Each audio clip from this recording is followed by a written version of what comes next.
Happy Canada Day, everyone. Welcome to the Habs Chronicle edition of Free Agent Frenzy. I'm Alex Mano, and I'm with James Kieran's and David Fema.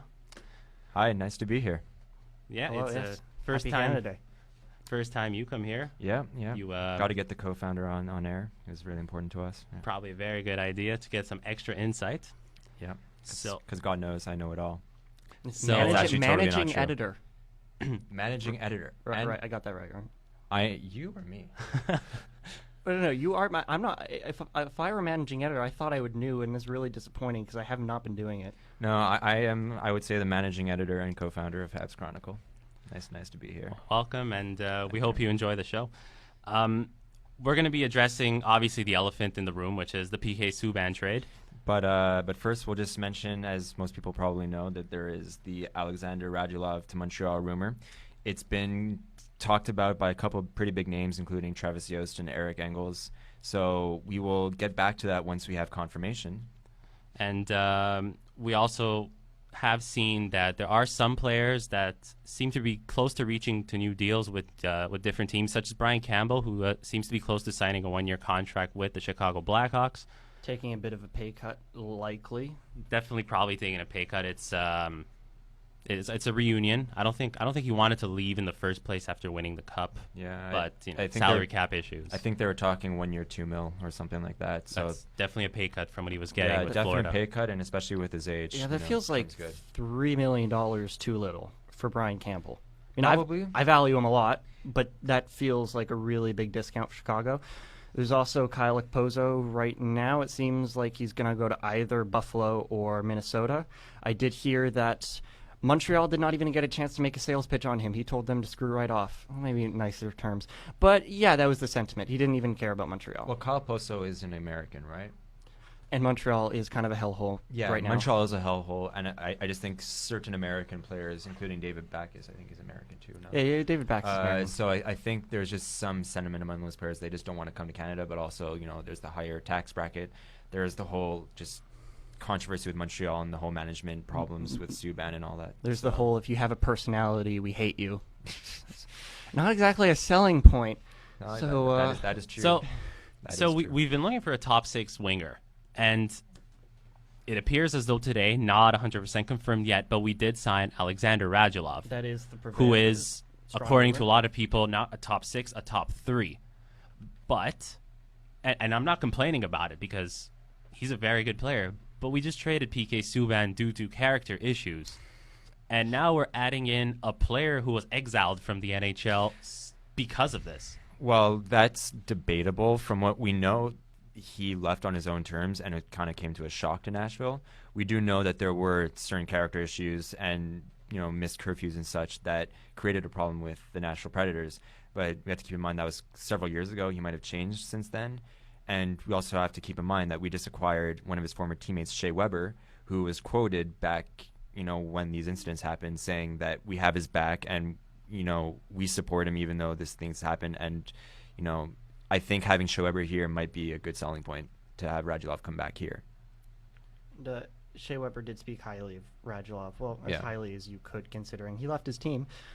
Yeah. And I mean, players are generally not going to speak badly of their teammates. Just look at this whole Subban fiasco. To a certain extent, I mean, you can't say too much because Yeah, I mean- Pacioretty has been defending PK Subban this whole time in any press conference or interview he's done. But from what we see deep down, what we see publicly isn't exactly necessarily the truth. Yeah, and Thomas Plekanec defended Subban, saying he's not he wasn't a problem in the room at all. Yeah. Again, we've had other people tell us, no, absolutely, he was a terror. He was an asshole, essentially. It's hard to know exactly what the dynamic is in the locker room. Yeah, it's so hard for us to know ourselves. But there has been a lot of talk over the past couple of days from Tony Marinaro. There was another guy, Jimmy Murphy, who said he seemed to have an inside track on this stuff. But again, we don't know. It's hard to really speculate on our part what exactly was going on. But we have to know, and I think we all agree, that this was not a hockey deal. And I think a lot of people Definitely agree not. on that. As much as Bergevin can go out there and say this was a hockey deal, when Shea Weber's name came up, we were like, wow, we got to have this guy and we'll trade PK Subban. No. Like saying that, we'd be happy with Subban on July 1st and having him for the next 6 years, he wanted him gone. And Bergevin is just a liar. I think most of us know this. He's a dirty, filthy liar. It's true. But it's No, but tell me what you really feel, though. it's just hypocritical though. If this Alexander Radulov thing is true, Yeah. because there is some news that we see coming out of the KHL that still outlines some behavioral issues. We've seen it with Radulov. We've seen it with Kovalchuk. Basically, a lot of the guys that were in the NHL at some The point who Kostitsin left. brothers. The Kostitsin brothers. Belarusian, also, but still. yeah, well, in the KHL, I've also shown to have behavioral issues, not only here, but overseas as well. So, to me, it just seems very hypocritical. I'm not complaining about the hockey player. Alexander Radulov is a phenomenal player if he's actually coming here. But it kind of breaks the whole thing of what he was doing with Subban. Didn't like the way he was, so let's get a player who's probably even worse. So I'm just going to cut you off there for half a second. It is now 12 p.m. The floodgates are officially open. We should be expecting signings to come in rolling pretty quickly. And before, just a quick piece of information for all the Habs fans, including myself, and I'm pretty sure everyone else. Guys. Andrew Ladd, 7 years to New York Islanders. Louis Eriksson, 6 years to Vancouver Canucks. Per Nick Kyprios, we are going to wait, I guess, to get more confirmation, but this is also Elliot Friedman tweeting this out, so this is probably true. We should also mention that it looks like, I think it was the Philadelphia Flyers are in on Dale Weiss, and it looks to be pretty close, and Montreal is definitely out of that race. And speaking of Dale Weiss, he said it himself. He was on interview on the TVA Sport saying it's not happening in Montreal, so for all Habs fans who are saying, really, is this the guy we're going for? Another bottom six player, another grinder? It's not happening. Looks like Philadelphia is the front runner, this per Bob McKenzie. And good for him, like the player. Yeah. Don't need him at all. I think But Andrew Shaw coming in. I think Andrew Shaw perfectly replaces. But I don't think they play the same game. It's not exactly the same game, but I think they both provide a similar level of offense, but Andrew Shaw's game is a bit more in your face, and he's going to get into those dirty areas where Dale Weiss was. I don't know. Another quick, another signing has happened, and this is per Pierre Lebrun, and coming to no surprise from anyone, Milan Lucic has signed to the Montreal Canadiens. I wish, but Milan Lucic just signed with the Edmonton Oilers. Good for them. Very obvious this was going to happen. It's been all over the news in the past 3-4 days or so. So no year or term on it yet, but it's the Edmonton Oilers. It's confirmed. So already with the floodgates being open for a mere 2 minutes, three of the biggest names are gone. So Andrew Ladd, 7 years to the New York Islanders. Louis Eriksson, 6 years to the Vancouver Canucks. James, you'll like this. Oh my God, what is it? Panthers sign goalie James Reimer. Oh, wait, why would they do that? Didn't they just get Rito Berra? Rito Berra is an AHL starter. Yeah, but he's still an NHL. He could be an NHL backup. That's a lot of redundant. Oh, it's because Roberto Luongo sucks. Yeah, well, he doesn't suck, but he's old, and James Reimer will be a pretty decent replacement. And in case you guys want to know the term for it, James Reimer has signed a 5-year deal at $3.4 million a year. So very good contract for a goalie who's probably looking to take over after Luongo. And he's very underrated. I'm sure James, our expert here on James Reimer, can say a lot about it. James loves James.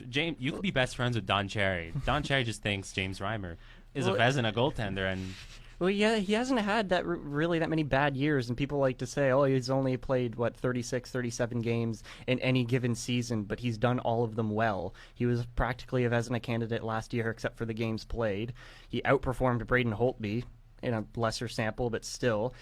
It's kind of ridiculous it has taken him this long to get a starting job, and actually he still doesn't have one. He's going to be a tandem goalie with Roberto Luongo. I will side with you when he was with the Leafs towards the end of this season, towards the end of his tenure with the Leafs. He was putting up some pretty ridiculous numbers. I'm pretty sure he had a shutout streak at some point going on. I'm not 100% positive on that, but he had a streak. I think he did that games. with the Sharks. He had a shutout streak with the Sharks. I know he had a portion of games with the Toronto Maple Leafs where he was pretty much unbeatable.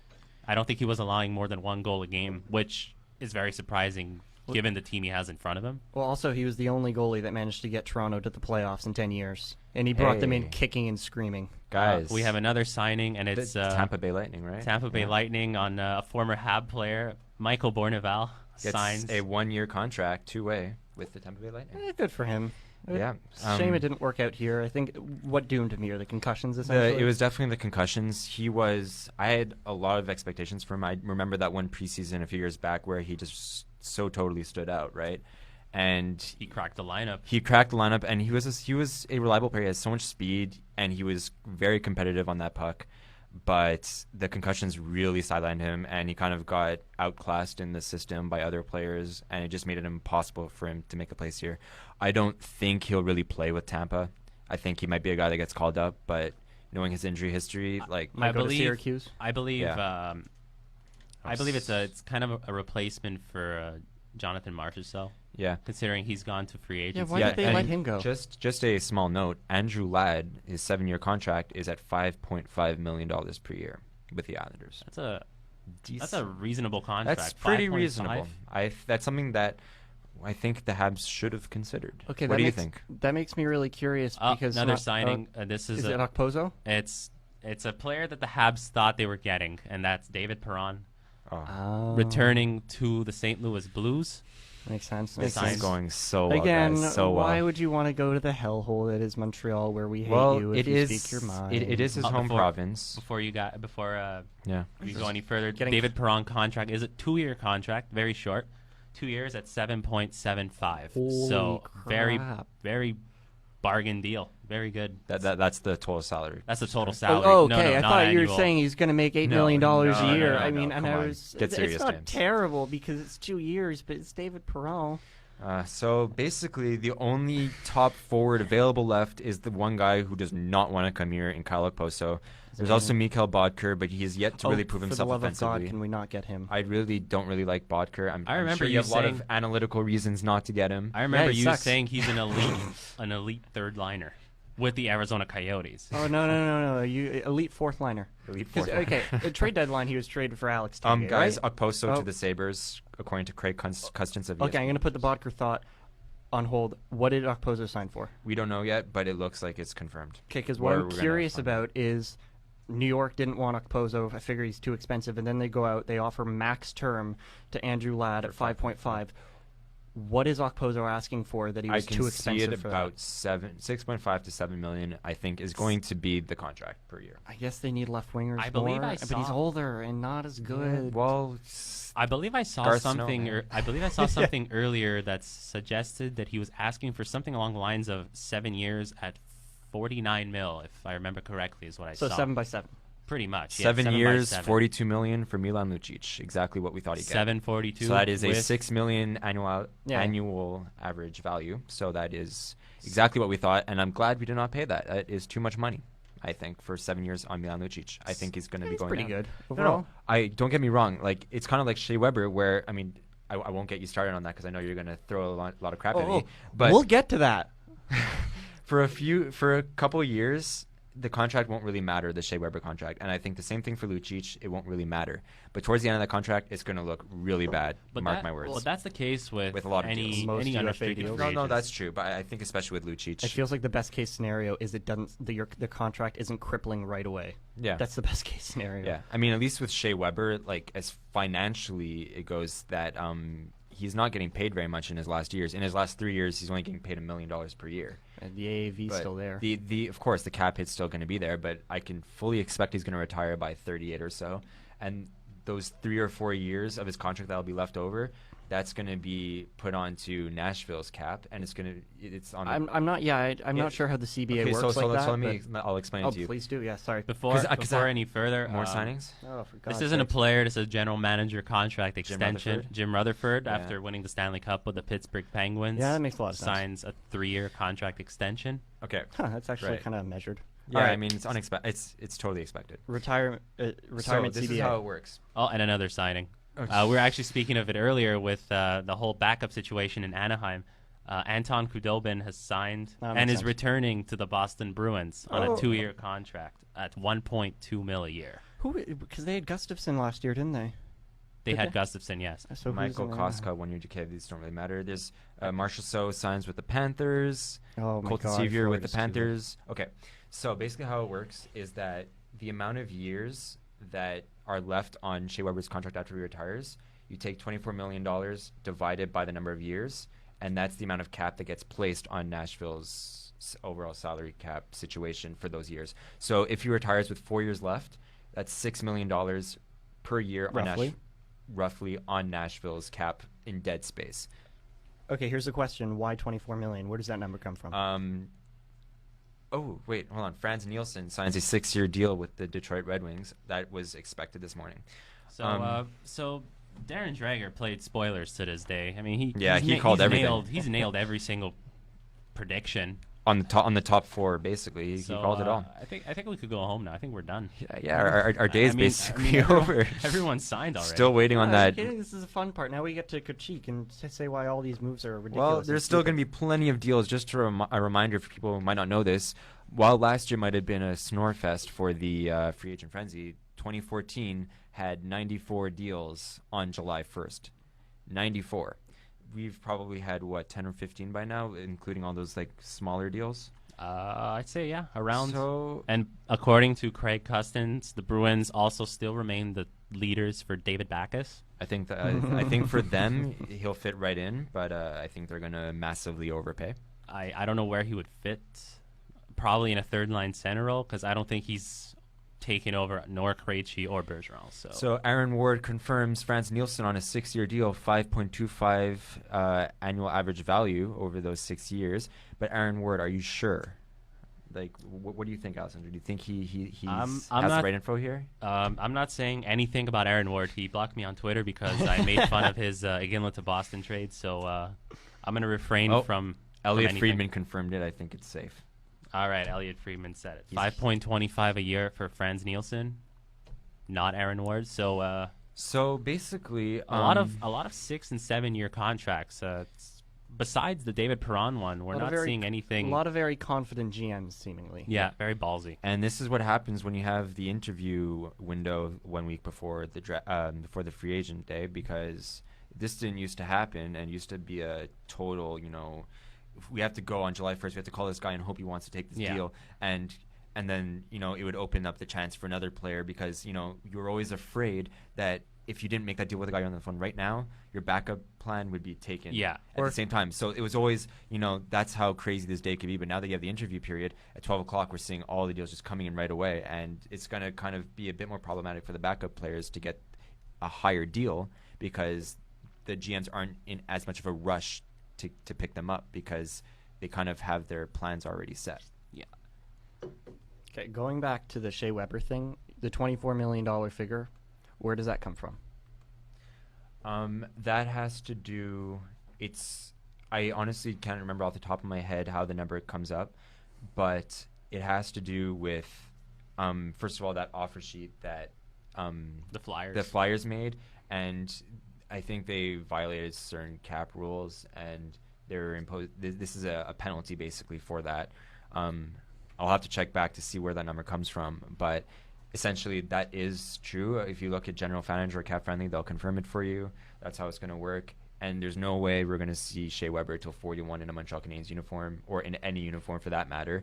So as long as we don't buy him out and he retires, Nashville is going to have a problem on their hands down the line. Isn't it weird that the Predators are the ones paying a price for the stupidity of the Philadelphia Flyers? Well, they matched. Yeah, but they matched. They didn't have to match. Yeah, how many first-round picks would they have gotten had they not matched? Well, considering it was 3 first rounds. It was something along the lines of first-round picks. It was something along the lines of $10 million a year. So, if not more. Oh, guys, David Back is going to Boston on a 1-year deal. That is shocking. 1 year. So, what is he making? Like $8 million or something? We don't know, but it looks like it might just be a, kind of prove yourself year, and then he'll get the big money after that. But that's honestly surprising. How often do you see a big name like Backes go for 1 year? I know you don't Hossa? see him as a well, big we name. saw with Hossa in Detroit. But besides that, big Very names, rarely very, happens. very rarely. Very rare. So back to Backes. Back to Backes. Back to back. Back and Backes. Where does he fit in Boston? Does he shift over to the wing and take over the spot that Louis Eriksson just gave out? Or who do they have down the middle? They have Krejci. Krejci, Talbot. Talbot is No, gone. I forget Talbot. Talbot is signed in the KHL. They are thinking possibly of bringing back Chris Kelly. That would be their third line center. And down in the fourth, I'm pretty sure this year they were using just a mixed match of AHLers. Some guy called Noel Acieri. Oh, Noel Acieri. Okay. AHLer. But that was also towards the end of the year. He wasn't there for a big portion of the season. So since a lot of the players are gone, a list of some guys that remain that have a half decent name. There's Eric Stahl. There's Thomas Vanek, Radim Verbata, Michael Bodker, David Jones, Yuri Hudler, and a surprising name that isn't returning to the St. Louis Blues, Troy Brouwer, who had an excellent playoffs. Just to confirm, Louis Eriksson's contract is 6 years and $6 million per year.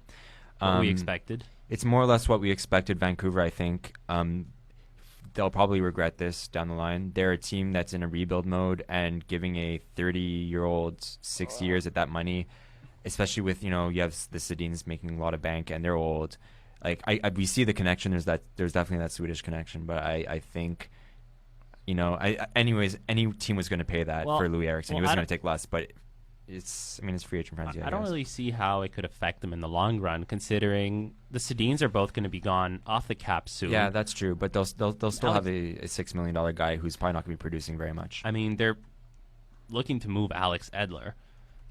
Dan Hamhuis is off the cap, so really, he's the most paid player. Every player coming in now for the Vancouver Canucks is either on an entry level or on a really small contract, like a prove yourself contract.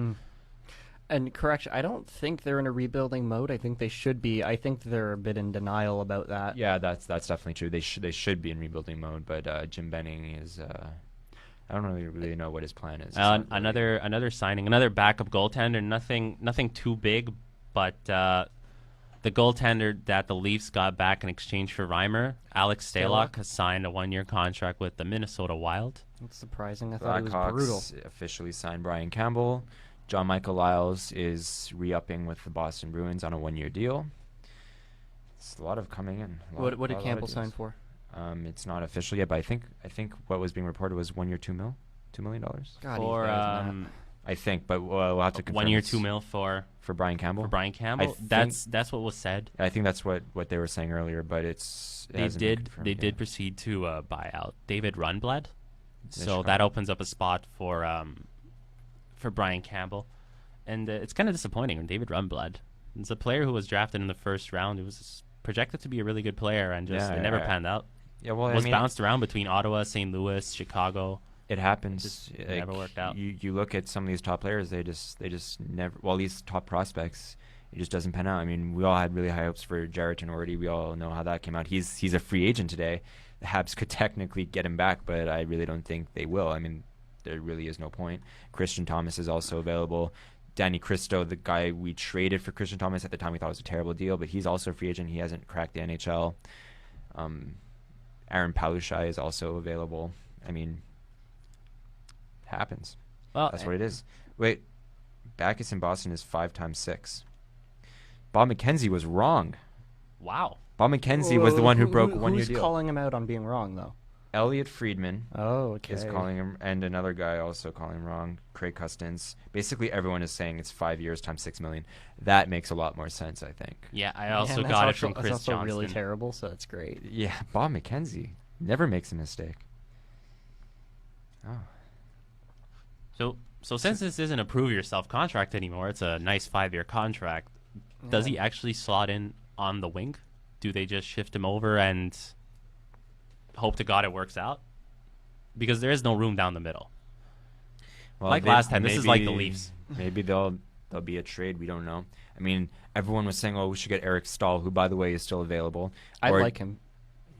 Okay. I would like. Either way, if we get Eric Stahl, how does he fit? We have to make a trade. He's not going to be a winger.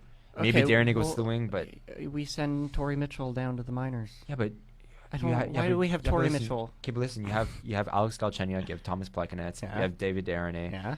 Add Eric Stahl, that makes how do those 4 players fit? 4 kick-ass centers is how it works. But that's not how NHL works. That'd be like the most expensive middle in NHL history. Like to have a $3.5 million guy on the 4th line. I'm assuming David Darnay.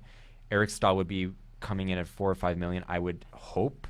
And then you have Thomas Plekanec at 6. Galchenyuk is still relatively cheap for now, but you could that's going play to change. Andrew Shaw and David Desharnais on the wing.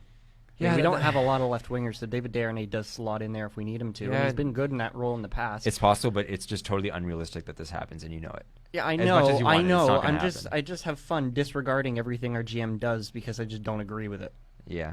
I mean, and He's, in his he's, Bergevin, he's really seemed to have gotten on everyone's nerves now. Yeah, And Yeah, like Subban said, where there's smoke, Okay, there's going so to be just fire. so you know, just so you Is know. it Chris Russell? Is No. it? Damn it. Kyle Okposo, it's only $6 million a year. What the hell is New York doing? Andrew So- Ladd was 5.5. So it's It's 7. It's a 500K. 42. This is Okay. pretty Andrew Ladd's 30, right? Yes. Kyle Okposo's 28. something like that. 2 years is worth 500K. I don't. Why would Garth Snow do that? Garth Snow. Maybe he just Was Garth Snow the one responsible for that Rick DiPietro contract? no. Or was that I an don't older think GM? so. That was the previous general manager. Well, that was a long time ago too. Yeah, that's a funny contract. He's Anyways, still making money off of it too. I'm pretty sure Rick wait. DiPietro. Oh, Pierre LeBrun. yeah. We were just saying Troy Brower. He signed with the Calgary Flames. Oh, Another- Calgary, why? Another guy off the market. Another guy off the market. Calgary's disappointing. And Canada's it's a 4-year disappointing. per Bob McKenzie. Let's hope he's right this time. It's a 4-year contract, annual salary of 4.5. So that's Overpayment. That could be a lot worse. I but definitely don't think it's it's an bad. overpayment for Troy Brower, considering Andrew Shaw is getting about 4. So that is true. Andrew Shaw's better. But Andrew Shaw, I think, is better, and he's much younger, isn't he? How old is, He is. Troy Brower now? he's almost 30, right?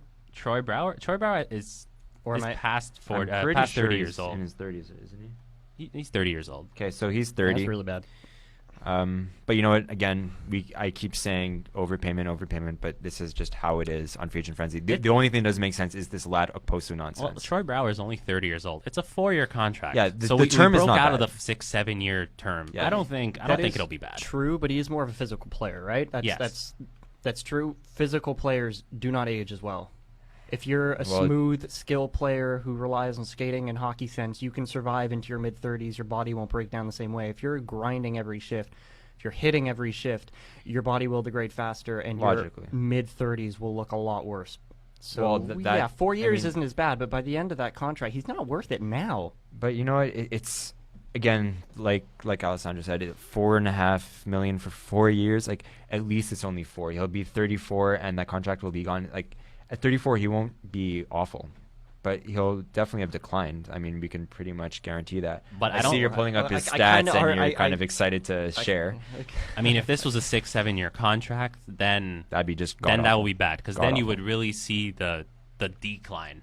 But I don't know. At 4 years, I don't think.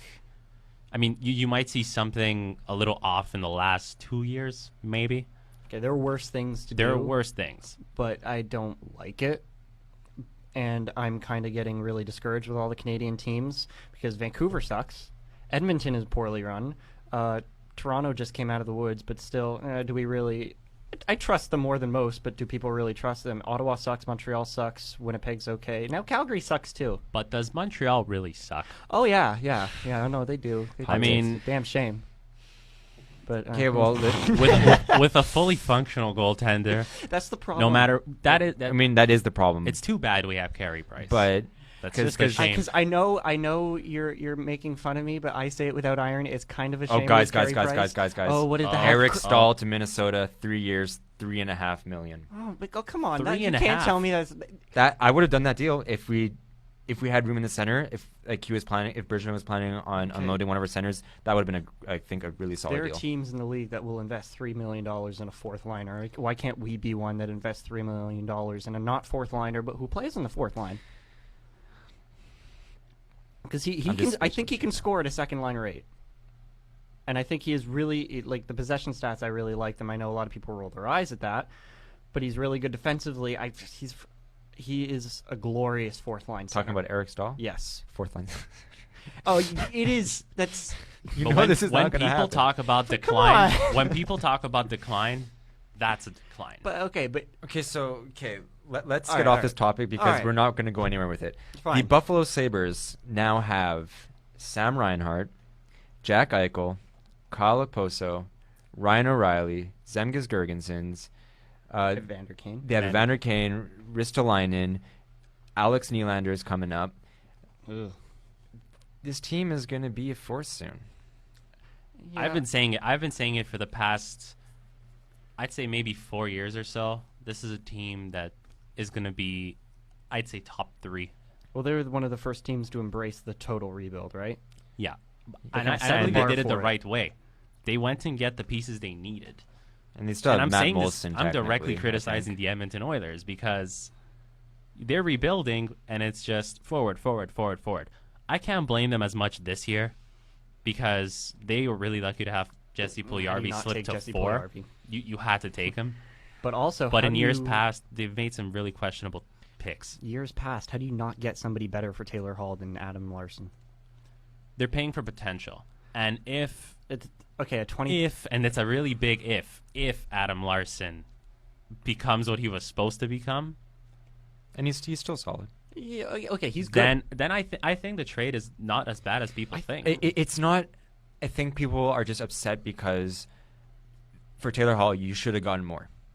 But they're still going to get a very solid player, and they filled a definite need on their roster. And they have the forwards to step in Taylor Hall's place. They might not put as many goals in, but the fact that they're just so stacked up front is fine. And, losing Taylor Hall is a little bit of a blow to the offense, but getting Larson will improve their defense. But they still should have gotten more for it. The issue with Larson is that people say, oh, he's a prospect, he might still get better. He is 23 years old, though. Players don't get that much better once they're 23. It changes. I mean, Well, like the prime ages for defensemen, or just for players in general, usually it's 24 to 26. That's usually when they play their absolute best hockey. Then 27, 28, 29, they plateau a little bit, doesn't get worse. 30, they get worse. yeah. 23, he's not going to jump that much from 23 to 24, 25. He better be just about the player you want right now. That's true. Anyways, now we're going to take a quick look at our list of top UFAs. And we're going to quickly notice that basically all of them are gone. Bergevin, where are you? Milan Lucic, Louis Eriksson, Franz Nielsen, Kyle Poso, Andrew Ladd. Those are all gone. Then you have Mikhail Bodker still available, but we don't really want him here. Although some people might disagree. He is a right winger, could maybe fit in, but it's going to be a waste of money, I think. David Backes gone. Jason Demers, right defenseman, still available. Troy Brower gone. Brian Campbell gone. That's the top 10, all gone. And a few names in the bottom 20 are still there, but a lot of them are also gone. So who are we going after, guys? Who is Bergevin going to get? I think if we got Radulov, which again isn't even 100% confirmed yet, but That'd be pretty nice. if we did get Radulov, I think that pretty much fixes what we were missing, and that's the right winger. Yeah, and I'll just pull up some Radulov stats right now. I mean, people question his character, and I think as we alluded to earlier in the show, it kind of seems questionable that we would sign a guy who has very questionable character issues when we just supposedly got rid of Subban for those same reasons, although Bergevin would never admit it. Let's just take a quick look at his stats. Roughly point a game, right? In the KHL? He's more than a point a game. More. He's a point a game in the playoffs, which is excellent. But in the last season in the KHL, 53 games, 65 points. The season before, 46 games, 71 points. So he actually regressed a little bit this year, but I don't think it's that much cause for concern. And the year before, he was a point per game player. He's 29, right? He is turning 30 in a few days. He's 6'1", 200 pounds. He's a left shot from the right wing. This guy is basically probably the best scorer that was available through free agency, just not on anyone's list. Because, Barring Steven Stamkos. well, Steven Stamkos. Technically, he was a free agent. Yeah, technically he. Well, Wasn't technically he All wasn't right, because all right, he all right. signed Like, before July 1st. I tell you one thing, that news was such a buzzkill. Yeah. To That just really see sucked. Steven Stamkos re-signs with It Tampa, was the worst done. option. It definitely made our lives boring. Guys, just a quick note. Former Hab Tom Gilbert signs with the Los Angeles Kings 1 year, $1.4 million. Good for you, Tom. You know what? I thought you were a decent player for our team, and you were severely underrated.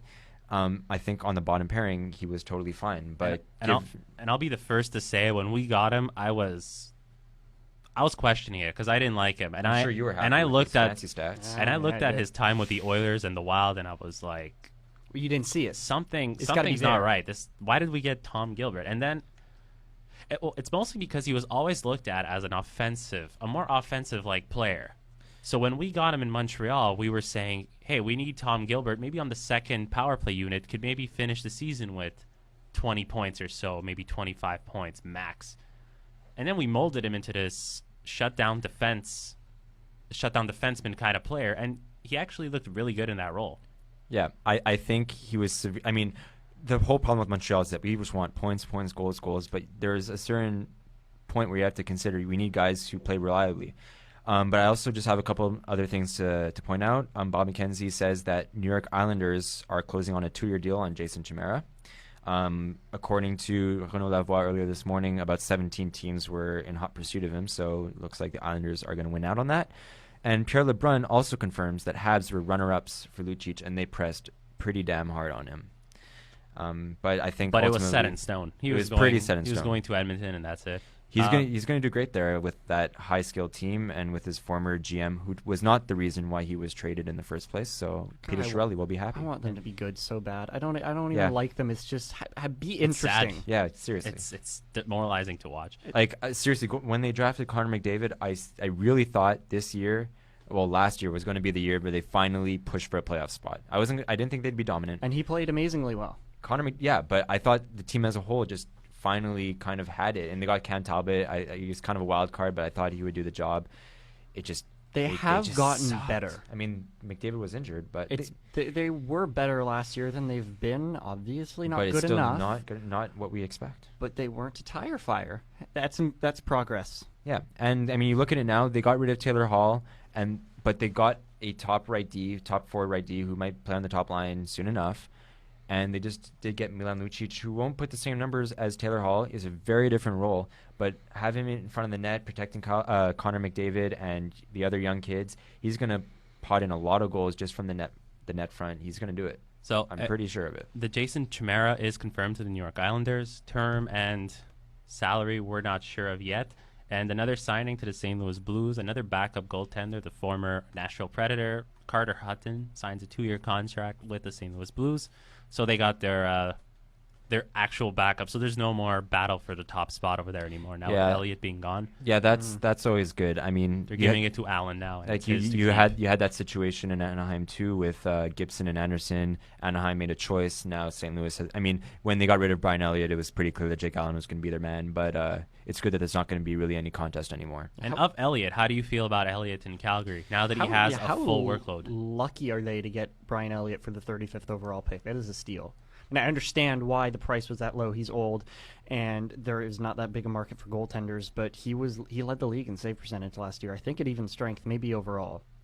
He is an amazing goaltender, a great starter. That team is instantly a lot better. I think this. I don't like that they got Troy Brouwer, but this makes next season look a lot more exciting for the Flames, especially considering they were one of the worst teams for save percentage last year. And they got Matthew Tkachuk.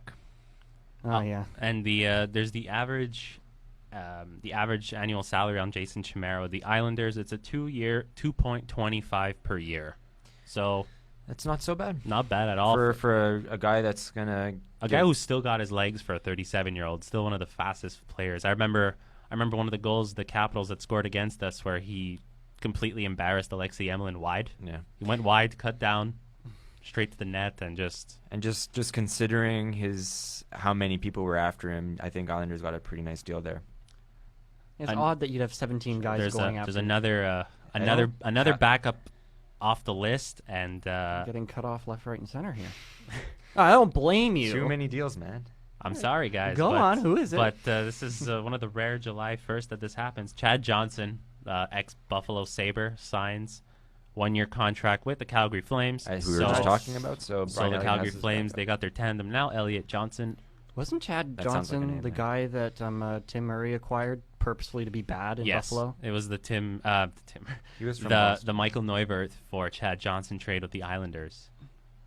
And Calgary went out and intentionally acquired him. Well, surprisingly, this year with Robin Lehner being gone, he played very well given what he had. I mean, the trade itself, the Neuwirth Johnson trade. I mean, that was obviously a downgrade, and it was done on purpose. But it didn't mean that Johnson was terrible either. It's pretty goddamn embarrassing But for Johnson. It is pretty embarrassing. But Chad Johnson is a career backup goaltender, and so that's what he's going to be fulfilling in Calgary, and that's probably not a problem. He'll do that job pretty decently. Upon further review, he wasn't that bad last year, so I guess they needed a backup. He played 45 games and managed, and I'm just looking at base stats. Wow. He managed to maintain a 2.36 goals against average on 45 Buffalo Sabres. games Wow. with the Buffalo Sabres. What did Mike Condon have? Mike Condon was way above that. Mike Condon, if I remember correctly, was around the 2.8s. I'll check that up real quick. And I could be totally wrong about that, so don't quote me. He was 2.71 goals against average 2.71 in 55 games, and Which he is- had a 903 save percentage. And Chad Johnson actually middle of the pack last year in terms of save percentage. So He was good for him. surprising. He was a very surprising goaltender. Honestly, and if you had him in fantasy hockey, you weren't going to be disappointed, that's for sure. Considering he was a free agent in many fantasy pools for the whole year. Ben Very good Lovejoy has signed a 3-year deal with the New Jersey Devils. I believe, if I'm not wrong, that Lovejoy is another guy that analytics guys like to talk about. Analytics prove I'm that Ben less sure. Lovejoy is better than Shea Weber. Uh-huh, So yeah, the yeah. Devils So got one take heck that of a steal here. Yeah, take that with a grain of salt. 3 So years. so just as an interesting little stat, $285 million in salary have been doled out to players so far in the first 35 minutes of action. $285 million. This is quite the first half hour we're having here. It's only been half an hour, and look how many guys are gone. Pretty insane. Ben Lovejoy doesn't actually look that good by his hero chart. Just saying. Okay. I don't know much about the So player. I don't even know what people were talking about. But, Also, I do have a question about New Jersey because there are a Yes. few teams in the league that I just have an utter blind spot on, and that I'd say the Devils fall into that, the Sabres fall into that, the Islanders fall into that. I don't know what they do. So are the Devils going to be good soon, or what are they doing? They have the luxury of having themselves a heck of a goaltender. Yeah, that helps a lot. That definitely helps speed up the process of the rebuild. But they're also wasting his best years. But they're wasting his best years, and off the top of my head, I can't really name you any of their really big prospects besides maybe. Hall. They have Pavel Zacha. Well, they have Pavel Zacha. They have now they have Taylor Hall. But Well, I'll take I'm a just look having at a hard that. time finding out who is going to become something on this team. All I know is And that they're even really in- old. And even in their main lineup, besides Adam Henrique, Camilleri. Camilleri is, let's be honest, he's more towards the end than he was the Yeah. beginning. I think So he's surprisingly good for his age. He's but very he's good for his still age. very old. I'm So- still upset Montreal traded him because I had a I soft think spot for him. that was not a hockey decision. That was that was definitely not a hockey Even decision. more so than the Subban trade. That was so the New that was a Jersey- trade for speaking the truth. The New Jersey Devils have Pavel Zacha as their number one prospect, but even him, like, probability of success is only like a B according to Hockey's Future. Their next best prospect is Reed Boucher, who I actually have a bit of a soft spot for. He was We have soft spots everywhere. well, Reed Boucher was, if I'm not wrong, one of Alex Galchenyuk's teammates in Sarnia, and they lit it up together. And there was also Charlie Sauro, who I think was with the Anaheim organization. I'm not sure, but he was recently let go. Yeah. And I kind of joked earlier on Twitter that the Habs should maybe take a look at him and reignite that flame with Galchenyuk. But just speaking about Reed Boucher, he's not really an A prospect at all. He's maybe a C prospect, and he's their second best prospect in New Jersey. So I don't know where they're going, to answer your question. It's really It's great. there's conclusion. a I couple love of it. contract extensions that happened. Chris Stewart re-signs with the Minnesota Wild. Jake Allen. 2 years at $2.3 million. Jake Allen, Allen? speaking of the goaltending situation with the Blues, Jake Allen signs an extension. Oh, you have a smile on your And face. he has What a is this? smile, and I have a feeling I know what it is. Matt Laredo. Oh. Matt Laredo has signed with Detroit. He was like the number one guy we were hoping to get in the Montreal Canadiens. He's basically a great player in the AHL. So This is the Rob really Flick. disappointed. The Rob Flick of free agency. The Rob Flick of free agency. He's 54 points in 71 games in the AHL. according to Bob McKenzie, Matt Laredo is basically their Connor Sheary of the Pittsburgh Penguins. So if that comparison holds up, that's actually not such a bad thing for Detroit. It's pretty optimistic. Matt Laredo. And according to David Pinata of the fourth period, it sounds like Michael Bodker is closing in on a deal.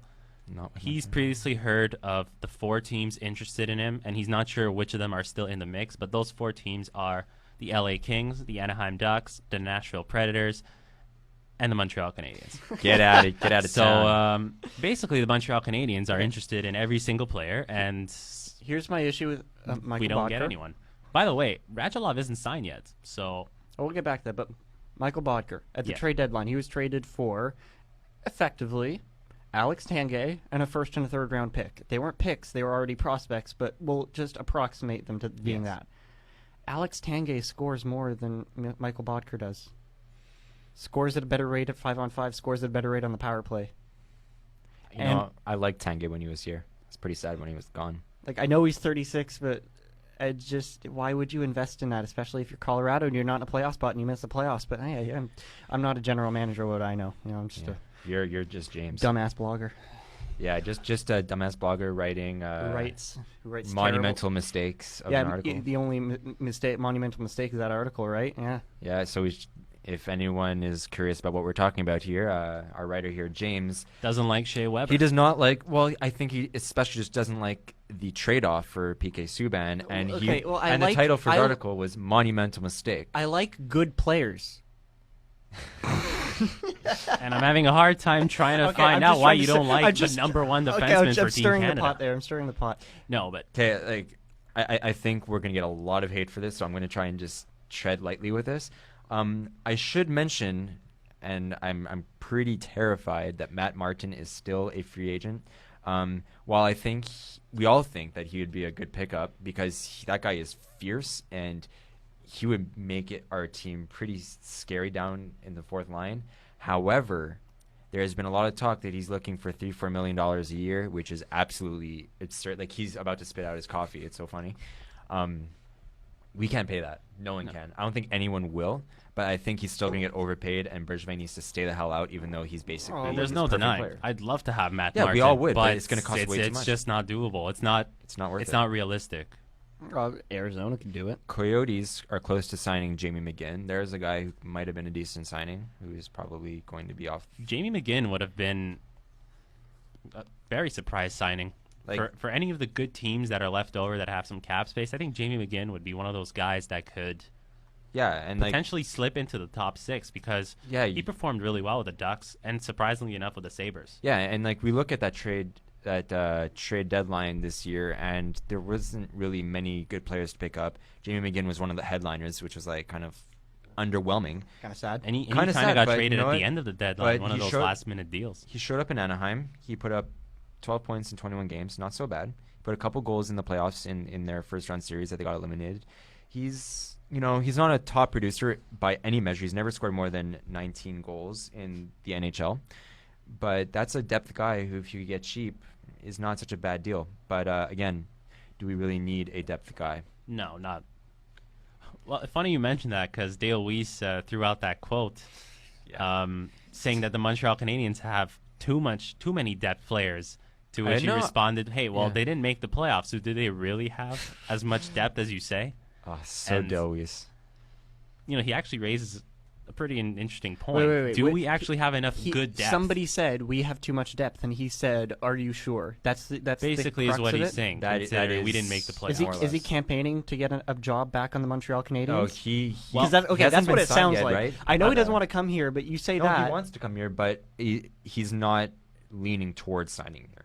And he's basically been confirmed by some pretty reputable guys here.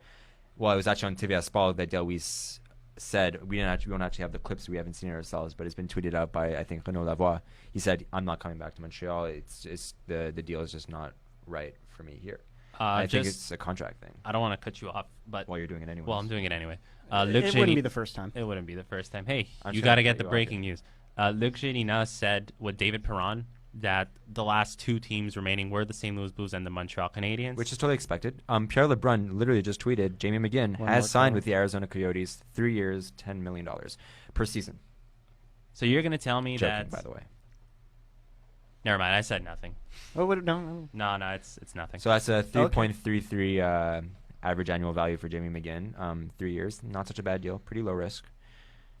According to They're trying to hit the cap floor, according to Luc Génie of RDS, he said David Perron was offered one more year in St. Louis. So Then in considering he Montreal? signed a 2-year contract, No, I'm actually hearing from Brian Wild, although I don't know how much he knows. He said he's sometimes bad. he's kind of on and off. I have a lot of respect for Brian Wild. I don't know how well he's connected. I but, agree with him a lot. But he says Habs offered Lucic more money, so it's not the first time we hear about the Habs offering more money to a player, such as Justin Williams last year. And we he could've says gotten Habs Justin offered Williams. Perron more term than St. Louis did. So, but that's funny because I'm looking at the Luc Gélina tweet, and it's retweeted by Brian Wild, in which it says that yeah, he says they offered 1 year de plus. Do you not know your French, buddy? I know my French. Well, let me just It read says it out. David Perron mentionne qu'il a beaucoup parlé avec le CH. On lui offrait 1 an de plus à Saint-Louis. Oh, well, yeah, et les okay. Blues sont des aspirants à la coupe. So I that's appar- another shot I at saying yeah. the I apparently Canadians don't- aren't a Aren't cup cup team. Yeah, and you know what? So- That's Subban. We all know he said it. Eller said it in Washington. Yeah, Eller's Shots fired. I So love it. everyone's shooting bullets at Montreal, saying, just a "Hey, parting we're- shot. We're It's not great. winning here." Yeah, Vernon Fiddler heading to New Jersey Devils. Great signing, New Jersey. Vernon Fiddler. He was a very good player in Dallas. I liked him. I thought he was a really good penalty killer, a really good depth player. And the thing with what people don't understand, I think, is What don't they understand? they say, for example, the Canadians have a lot of depth. Do we really have a lot of depth, or do we just have a lot of fourth liners? Because I don't think depth and fourth liners is the same thing. Well, if depth, I guess, is I the mean- ability to replace people when you get injured, right? Yes. We don't really have that in the top 6 at all. No, in the top six, Exactly. we definitely don't. I Yeah, mean, we have all those prospects who could potentially be top 6 players down the line. We have Martin Revi, Arturi Lehkonen. Yeah, Charlie Hudon. I don't know if he'll make the top 6 or not, but I really like him. There's Nikita Sherbak. I think McCarron is going to be a third line center probably, and then you have Will Bitton way down the line, who might be. We don't know. He just got drafted in the late rounds. Yeah, I so wouldn't that's bet on him well, for he's a another third. 2 He's a years. third round. He was a third round pick who should have been a second round pick, and he played really well on a terrible team. We all know the Flint story. But bottom line is, we have Andrighetto and Carr in the NHL right now. You have Hudon Hudon, who should be in NHL by now. Like, he has to be this year.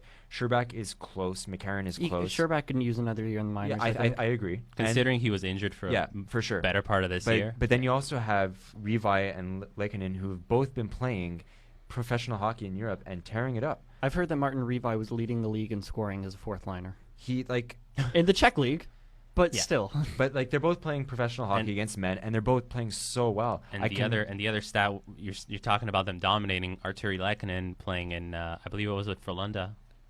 it was in, Frölunda or Djurgården? I think it was Frölunda. Anyways, he broke a playoff point record that was set by Daniel Alfredsson back And- during the lockout. That's exciting. So Oh, wait, Daniel, which lockout? the 2004-2005 lockout. How old was Daniel Alfredson then? Younger. That's Well, 12 yeah, years considering ago, he was 12 still years ago. putting up. he's younger than he is today. Well, No, he but was it's 12 years ago. I mean, he Significant- was I'll he was pull it still up. putting up 100-point seasons with Ottawa after the lockout. So Okay. So, I mean, it was still Like he Daniel was in his Alfredsson. early to mid 20s. Frölunda 2004, 2005. I'd say more 30s, late 20s. Or Okay, That's so late 30s. very he's impressive 43 then. years ago. He's 43 years old. Sorry. And this was 33 about years old? 11 years ago. So he 32, was 33. early 30s. He posted in 14 games 18 points. The next year in the NHL, Ottawa Senators, he posted 103 points in 77 games. That's all right. 87 Yeah. the next year, 89 the bad. year after. So that, I think it's pretty safe to say he was in the prime of his career when he put up those numbers in that lockout year. with the pizza line. So, yeah, with the pizza line. Spezza, Heatley, Alfredson, is that? Yeah, that was a line. But, yeah, Lehkonen broke that record, and he has a lot of potential.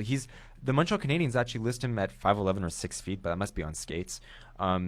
He's a bit of a smaller stature guy, and I've been talking about this with a lot of people. Lehkonen's a small guy. Revi's small. Andrighetto, Carr, Gallagher, even Shaw's a little bit small. What are we going to do with all these guys?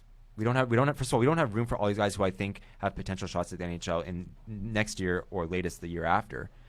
But Bergevin keeps getting these grinders. Well, these this gives you fourth-line some guys. trade chips. You got to hope that some of them develop some kind of trade value, and you're able to flip them off for. But Bergevin is so conservative. How has he traded a single player he's drafted? at this point. Besides Sebastian Kohlberg for Vanek, I can't remember. And Kohlberg, as we all know, was supposed to be great, but he's a bust. I don't think And he he's panned returned. out. He returned No, to Europe. he's a bust. He was bounced between the AHL and ECHL this season, and he opted to return to Europe. I'm not sure if it's in the KHL or in the Swedish league. Just on the signing of Vernon Fiddler to New Jersey, it's only a 1-year contract, 1.25. Can't complain. Yeah, wouldn't okay, complain if I so was the just Devils. going back to that Perron thing, Brian Wild obviously misread the tweets, the French he mistranslated, because he admits the mistake. And Richard Labbé of La Presse also says that it was only a 1-year deal. I don't see why Bergevin could not have offered him 2 years. 2 years is not risk. Yeah, Carey Price's contract expires in 2 years. That's Exactly. the sensitive number. When Carey Price's contract expires, then you have to reevaluate everything about the team. So if David Perron fits into that window, why not? Okay, well, exactly. And we also have to consider when Price's contract is up, Markov's contract will be up. If he comes back, it wouldn't be for more than a year at a low value. Emelin's contract will be up. Darrenay's contract will be up. Plekanec's contract will be up. All those 4 players add up to about $20 million in cap space. So there's not a question in my mind when you have Pacioretty, Galchenyuk, and Carey Price who will need to be re-upped. We'll have the money for them. It'll be fine. And that money that was going towards Plekanec, who this guy loves, but he's on the he's on the decline. A bit overrated. We'll get there. We'll get there. We'll get there in a second. A lot of people talk about this thing called a decline. What decline is Plekanec on? He's been consistent point-wise forever. I don't see no decline whatsoever. It's just how inconsistent he is during the season and how he's never there when we need him half the time. Anyways, if you want to share your thoughts on it, we'll get to it later. I definitely but will. When you think about the fact that you're replacing Desharnais' money as well as Markov, Yemelin, and Plekanec with money for Pacioretty, Alex Galchenyuk, and Carey Price, I think that's a much better use of that $20 million. Don't you think? Well, the really tricky, the fun thing actually about Alexei Emelin's contract, it expires with Carey Price's, and it's more or less the amount of money that Carey Price will need. So you add that 4.1 extra million. money, yeah. Because he'll So go up to about about 10 million. 10.6. Because essentially he you makes can- about 6 something. He's at 6.5. So add the 4 million of Alex 10.6. Yemelin. Yeah, I so think there's basically no difference in cap, except we're losing a player, but One we don't use. who we don't care, and who's going to get replaced probably by Noah Juleson by then, or more likely, Hopefully. Mikhail Sergachev. Every time that I think about the blue line for the Habs and I project the top 6, I always conveniently forget to put Emelin in there because I'm just not interested. Yeah, and, like we have And I say Nathan the same thing Beaulieu. up front with Desharnais. I mean, actually, Noah Juleson is a right defenseman. I just realized, but we have Nathan Beaulieu. We have Sergachev, who's going to be a stud. I'm sure of it. And then you have Mark Barberio down there too. And I like him a lot. I really like Barberio. And you have other guys who might fill in down the line, like Joel Hanley, maybe. But ultimately, for a bottom pairing defenseman, if we need one, easily you can find one on the free agent market Yeah, or a trade. That's not a problem. Emelin is more or less at replacement level, which means you can just go find any best top 2 defenseman in the AHL, pluck him out, and put him in a spot, and they'll perform okay. Yeah, He'll you know what? do his job. People think, oh, Yemelin's so great. Look at those hits. Sure, he's laid out some pretty insane hits, but how often do they happen? And are they worth $4 million? Also, they do used they to be win? more consistent. Does he even get the puck back? No. When And he he often hits. puts himself out of position. That's the problem. He used to be a very consistent hitter, and then Injury. and I don't blame him. Exactly, he got injured, and when you come back from an injury, You're not the same. you're not the same. So I guess he's more calculated now with the hits that he throws out, because when Emelin hits, it's not a soft hit. When Emelin hits you, it's to lay you out. And we can remember that hit he laid on Paul Stastny early this season. Oh, that was great. That And I was- think there was also that one on Chris Versteeg back in Florida a few years back. That was also the hip check. Yeah, the one that sent him like in a 360. That was unbelievable. He 360'd Krejci, 360'd Couture. He's Like, but what's crazy is that warranted him a $4.1 million contract. I mean, I think Bergevin probably regrets that deal. He won't tell you that, obviously. I mean, Bergevin, like I said, is a dirty, filthy liar. But yeah, I mean, it is what it is, and you got stuck with it for now. He's and not a liar. He's not a liar. The situation just changed. Situations change. Oh, of course. But also, there's the Desharnais deal, which he is responsible for. Again, I think wrong? retrospectively he wouldn't have made. I mean, I know you like Desharnais, but I think 3.5 million for him is too much. And my problem with Desharnais on the team is that Terrien is the one coaching. Yeah. him. Because Terrien doesn't use him properly, and he uses him more than Alex Galchenyuk and other players that should be getting way more ice time. Okay, in the past, at the very well, least. at the end of the season, it changed. But how do we know that we won't have to deal with this crap next season? You don't know. You don't know Galchenyuk's going to be at center 82 games. The thing with Desharnais is that's exactly what it is. I mean, we like him. I don't think there's anyone in Montreal that could sit there and say David Desharnais is a bad player. He's really not. The guy does have the vision that people say he has. It's just when you slot him into the first-line center role, no, that's a bad idea. it doesn't work. And we saw it earlier this season when he was playing on the line with Thomas Fleischmann and Dale Weiss. When he's a very good playmaker. He was doing very good. What's still questionable about that, he was still getting more minutes than like the first line. Yeah, they were the quote-unquote third line. They were the third first line. Yeah. So if he's put into a role that he could flourish in, David Desharnais is...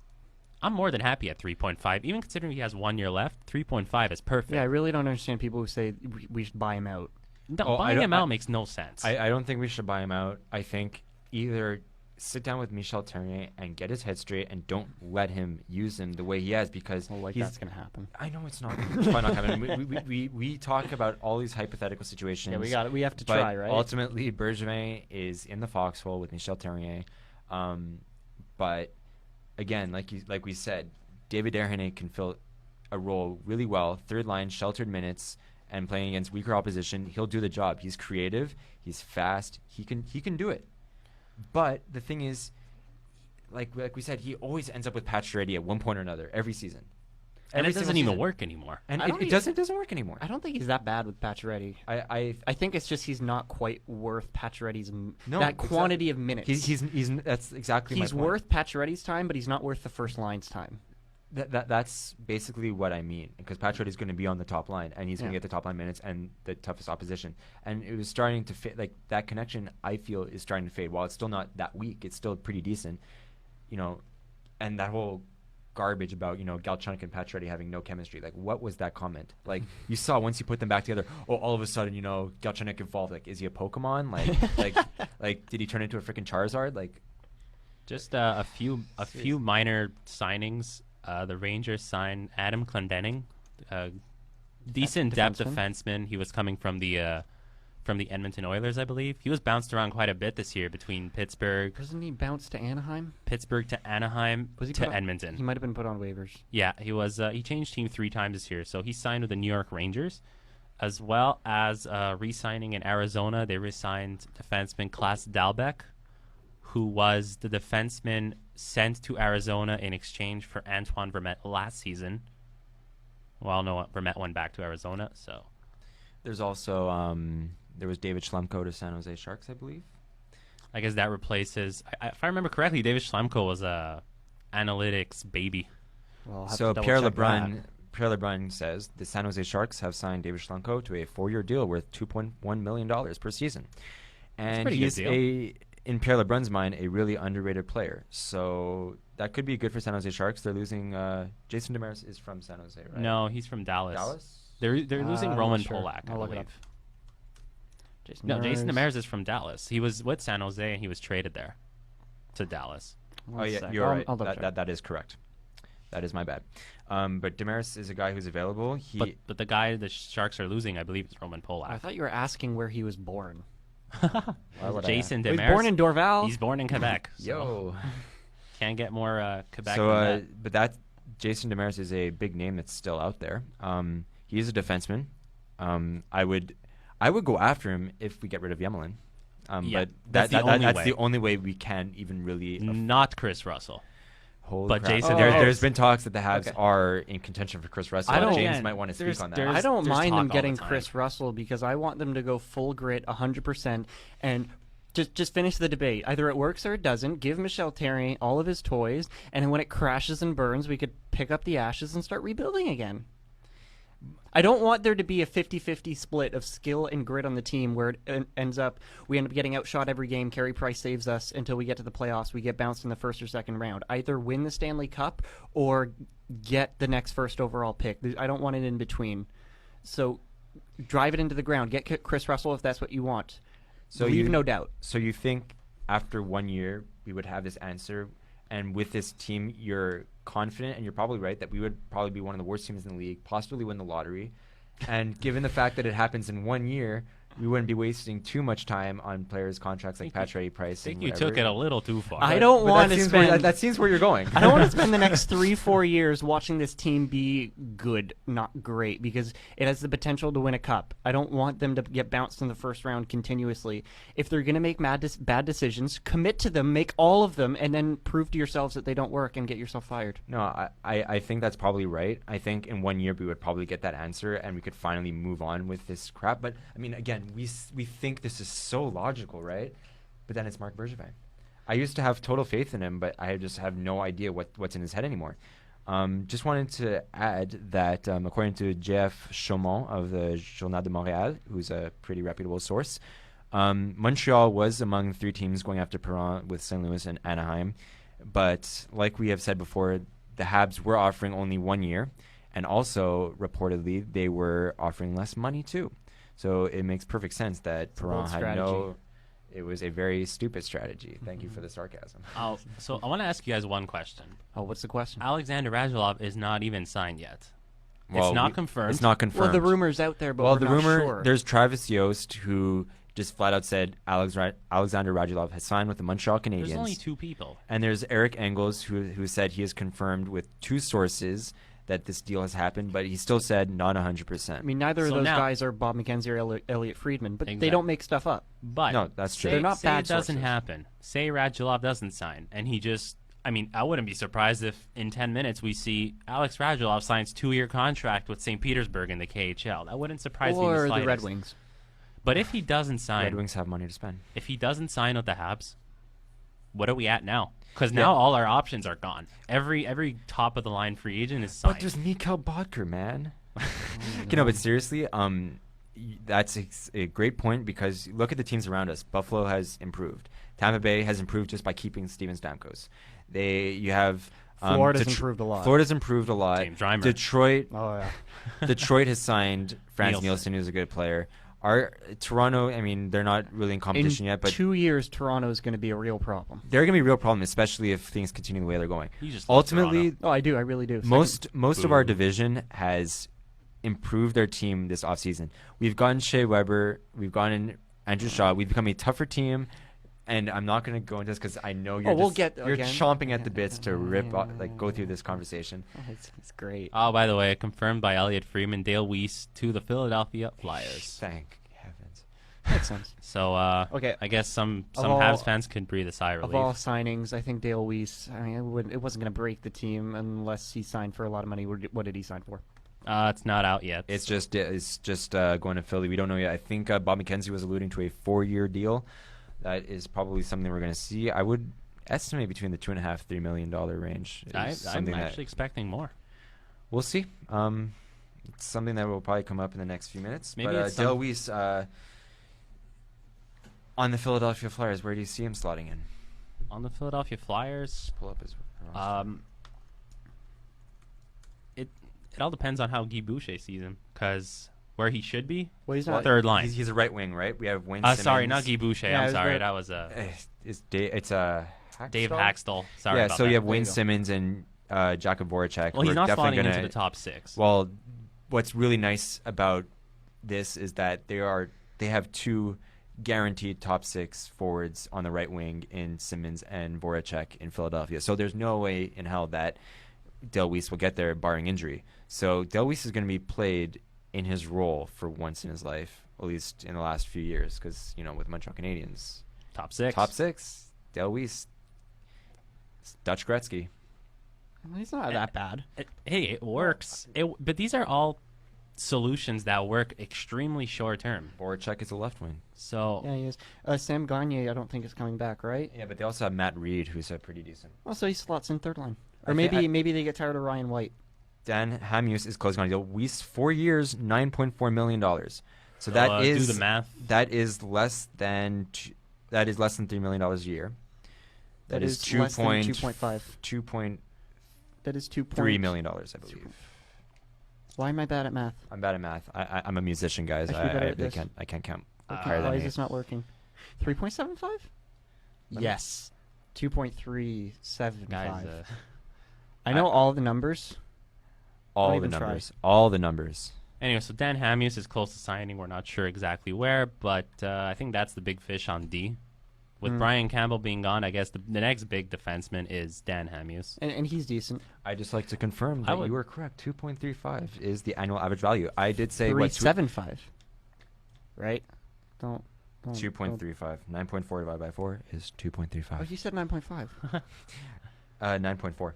Okay. You misheard. Okay. You misheard. It's a good contract. I'm Let's good leave at it so, at that. so that's actually a pretty nice a very contract. good I was contract. saying 2.5 to 3 million. You were saying more. He actually got less. So And I'm good at math. I just suck at paying attention. clearly, Well, I looked at it this way. If Andrew Shaw is able to get what he got with Montreal, I thought Dale Weiss would be more or less in the same ballpark, but it's not even close. I like Dale Weiss overall as a third liner. I kind of liken No, him I do too. essentially to a glass cannon, as in if you put him in the perfect scenario to succeed and take shots and score, he will. He just won't drive play at all. He's Yeah. perfectly complementary. yeah. Yeah. But I mean, I think Bergevin might have actually done that deal if he didn't have Andrew Shaw. So I think that's where that goes. Just as we were talking earlier about the total amount of money that's been spent so far, it's now a bit over an hour into free agent frenzy. 65 minutes. 65 minutes to be precise, and $330 million have been spent so far. I guess the biggest free agent forward left over now is Mikhail Bottker. Mikhail Bottker and Well, I guess Alexander we're- Radulov, technically. Okay, Yeah, what and I'm I guess Radim Verbata. What too. I'm most worried about with Verbata. Michael Bodker is that he comes to Montreal and everybody sees him as a speedster, a skill guy, and then he does absolutely nothing, and then everybody says, "Oh, look at that, grit's the way to go. Speed never works." I you- tear my hair out at the thought because people are going to say it. They will. But you're basing all like this hate towards Bottker comes from what? The fact that he doesn't really score. He doesn't score. He doesn't score. That's about it. Well, Is that's his marketable trait, and he doesn't do it. I mean, for a guy like you said, okay, he does get he was getting the top minutes back in Arizona. So I don't know, a guy who still puts up the amount of points he put up playing with virtually nobody. I mean, I don't think that's bad at it all. doesn't help, but I feel like Dale Weiss is a better option, and we just prayed that we would miss on him. Well, it'll probably not come up. Let's just hope it doesn't. All right. Okay, so now that it's been relatively quiet on the free agent market, let's give James a few minutes to spill his thoughts on the Shea Weber. And before we PK start, Subban trade. he's about to rip on the number one defenseman for Team Canada. So, So- let's go, James. Let's hear So it. we're waiting for all you to spew all your hate at him. We're very excited. Let's Okay, go. well, now you put me on the spot. That's not cool. I'm sorry. Had Okay. to be done. Here's the issue with Shea Weber. He's not very good. And here's the reason. He's not very good at possession. Now, I bet you think, well, possession isn't everything. Okay, first of all, to the people who say individual stats aren't everything, what are they then? If his Corsi is bad, if his possession is bad, if his expected goals for is bad, you say, well, that doesn't matter. Okay, fine. Why? Give me a reason. Like, okay, do either of you have a reason why, if I tell you his expected goals for percentage is lesser than that of Subban's? What does he do that makes up for that? Well, first of all, my argument to that is just in the term itself, expected. It's like we're talking probability here, and so far in his career, Shea Weber has produced. His At a pretty actual high goals rate. for percentage is worse as well. You could have mentioned that earlier. Okay. I won't crap on you for the argument because you did have a point there, but his actual like plus minus put into a ratio is worse as well. He doesn't have stats to back up his reputation. And the way I do player analysis, the way I evaluate players is I say, okay, what do I know about him? What do my eyes tell me? What do my ears tell me? What do my stats tell me? Ultimately, I don't have any information on him. I haven't looked up stats. I haven't counted them myself, and I haven't seen him play much. So I say, all right, I'm going to have to go secondhand for the information. What can other people tell me? What can other stats tell me? I have a bunch of people saying he's really good. You should like this guy. And then I have sites like Corsica.hockey which tell me I have objective information that he's bad. So I can either take other people's word for it or I can trust objective information, which is evidence. So that is obviously a very valid point, and it's something that most people don't want to hear. and they don't want to agree with it. And we've seen it a lot ever since you posted that article that had very valid points, and you know, it was for most of us, we were all kind of in an emotional state at that moment. I believe the word I used was franchise crippling. Franchise crippling mistake. But Alex just rolled his eyes at me. And the thing is, but I'm getting to the point here, though. Most people won't agree with the numbers because they don't want to hear it, and they just hear Shea Weber. He's an Olympian. He is a Norris finalist several times, Mark Messier Award, all this stuff. He has a lot of credits to his name, and quite frankly, you know, I see these numbers, and it you know, kind of, it was a bit of an eyebrow raiser, but I also tell myself there's a reason he has a reputation for being so good, and I'm going to wait until he gets to Montreal and plays before I make a conclusion, because aside from watching him a bit on the international stage and on the occasional times we played their team, I still didn't really pay attention to him because it wasn't really in my interest to, you know, focus all my attention on Shea Weber and make a decision about him. So once he's here, well, first of all, we're going to see him in September in the World Cup. Yeah. But then we're going to see him in October in the Montreal Canadiens uniform. That's the most important thing. So after a month or two, I'll be able to make a decision, because these numbers kind of worry me. But at the same time, he's changing conferences, and he's changing teams, he's changing systems, and these factors basically kind of almost make it worse, because they kind of make it that he's even less likely to succeed. But again, it's probability, it's unknown. We don't know until we see it. And so I'm personally waiting to see that happen before I make a sweeping. My perspective on the whole thing is probability. You say it's an expected goals for ratio. It's not necessarily going to happen. You still take the best bet you can get. Of course. I mean, of course. Mikhail Bodker, I crap on him a lot. He could score like a first liner next year just because he gets lucky. And you know what? Signing him might not be a smart idea. It might work out. But you still have to make the best bet. Also, a thing about Shea Weber, let's hypothetical scenario. Let's say I'm full of crap, and my stats they're just garbage. What am I talking about? Let's assume that he is what we think he is. He is the top 2 defenseman for Canada. He is first or second in Canada, and Subban is top 8, right? He's barely on the team in Canada. He's and not the on the Olympics. World Cup team, and he was a sub basically on the Olympic team. We'll say a bit generously, top 8, top 9, roughly. Yeah. Is the gap between top 2 and top 8 worth 4 years of age and worth an extra 4 years of term? Well, the age thing, that is definitely an issue, and Bergevin doesn't see it. But Weber doesn't see it. But again, this isn't a hockey trade. Yeah, well, there's that. We didn't do this to improve or. But Bergevin said he did. What are you talking about? No. This wasn't in order to improve. This was a completely parallel trade. There's no. But I think he must think he's at least getting something equivalent, because if he makes a not hockey trade, if he makes an emotional trade and it makes the team worse, but it's by this much, by a minuscule amount, I can excuse that maybe. If he traded PK Subban for Chris Drew Russell. Doughty, for Chris Russell, I'd shoot myself in the head. If it's for Drew Doughty, I'd be okay. I think I prefer Subban over Drew Doughty, but you know what? Drew Doughty's an excellent defenseman. I won't lose sleep over it at all. If he trades him for Erik Karlsson, fine. Erik Karlsson might be better. He trades him for those types of guys, I could deal with it. But he trades him for somebody who's just worse.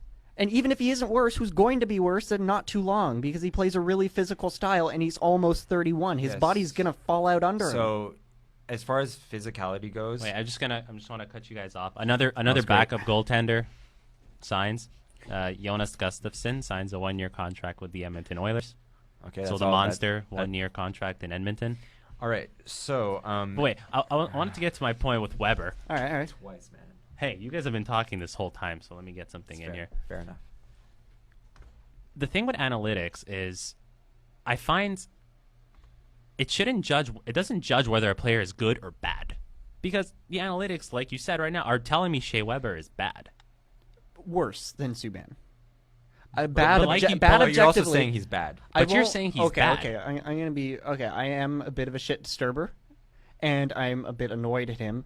I'm going to settle. I'm not going to make a concrete argument that he's bad. I'm not going to put that in stone, but he's worse than Subban. But go on. the analytics. Don't analytic, hurt me, please. Analytic tools are not meant to determine whether a player is good or bad because they don't. Like Okay. you said, there's stats that we don't see. I mean, they're. I guess they're research. They're stats that they're not really calculated on the base, right? No, not publicly available. Not publicly available. They should determine. Like I said, they don't determine if a player is good or bad, but they're a tool. That tool is not. That tool doesn't tell me Shea Weber is not good. I mean, it doesn't work for everyone. That's what I'm trying to say. Like, you could look at hero charts. You could look. Well, okay, what was that? Someone said I'm Kanye West. Our in studio technician has said that Alessandro is our Kanye West. But Okay.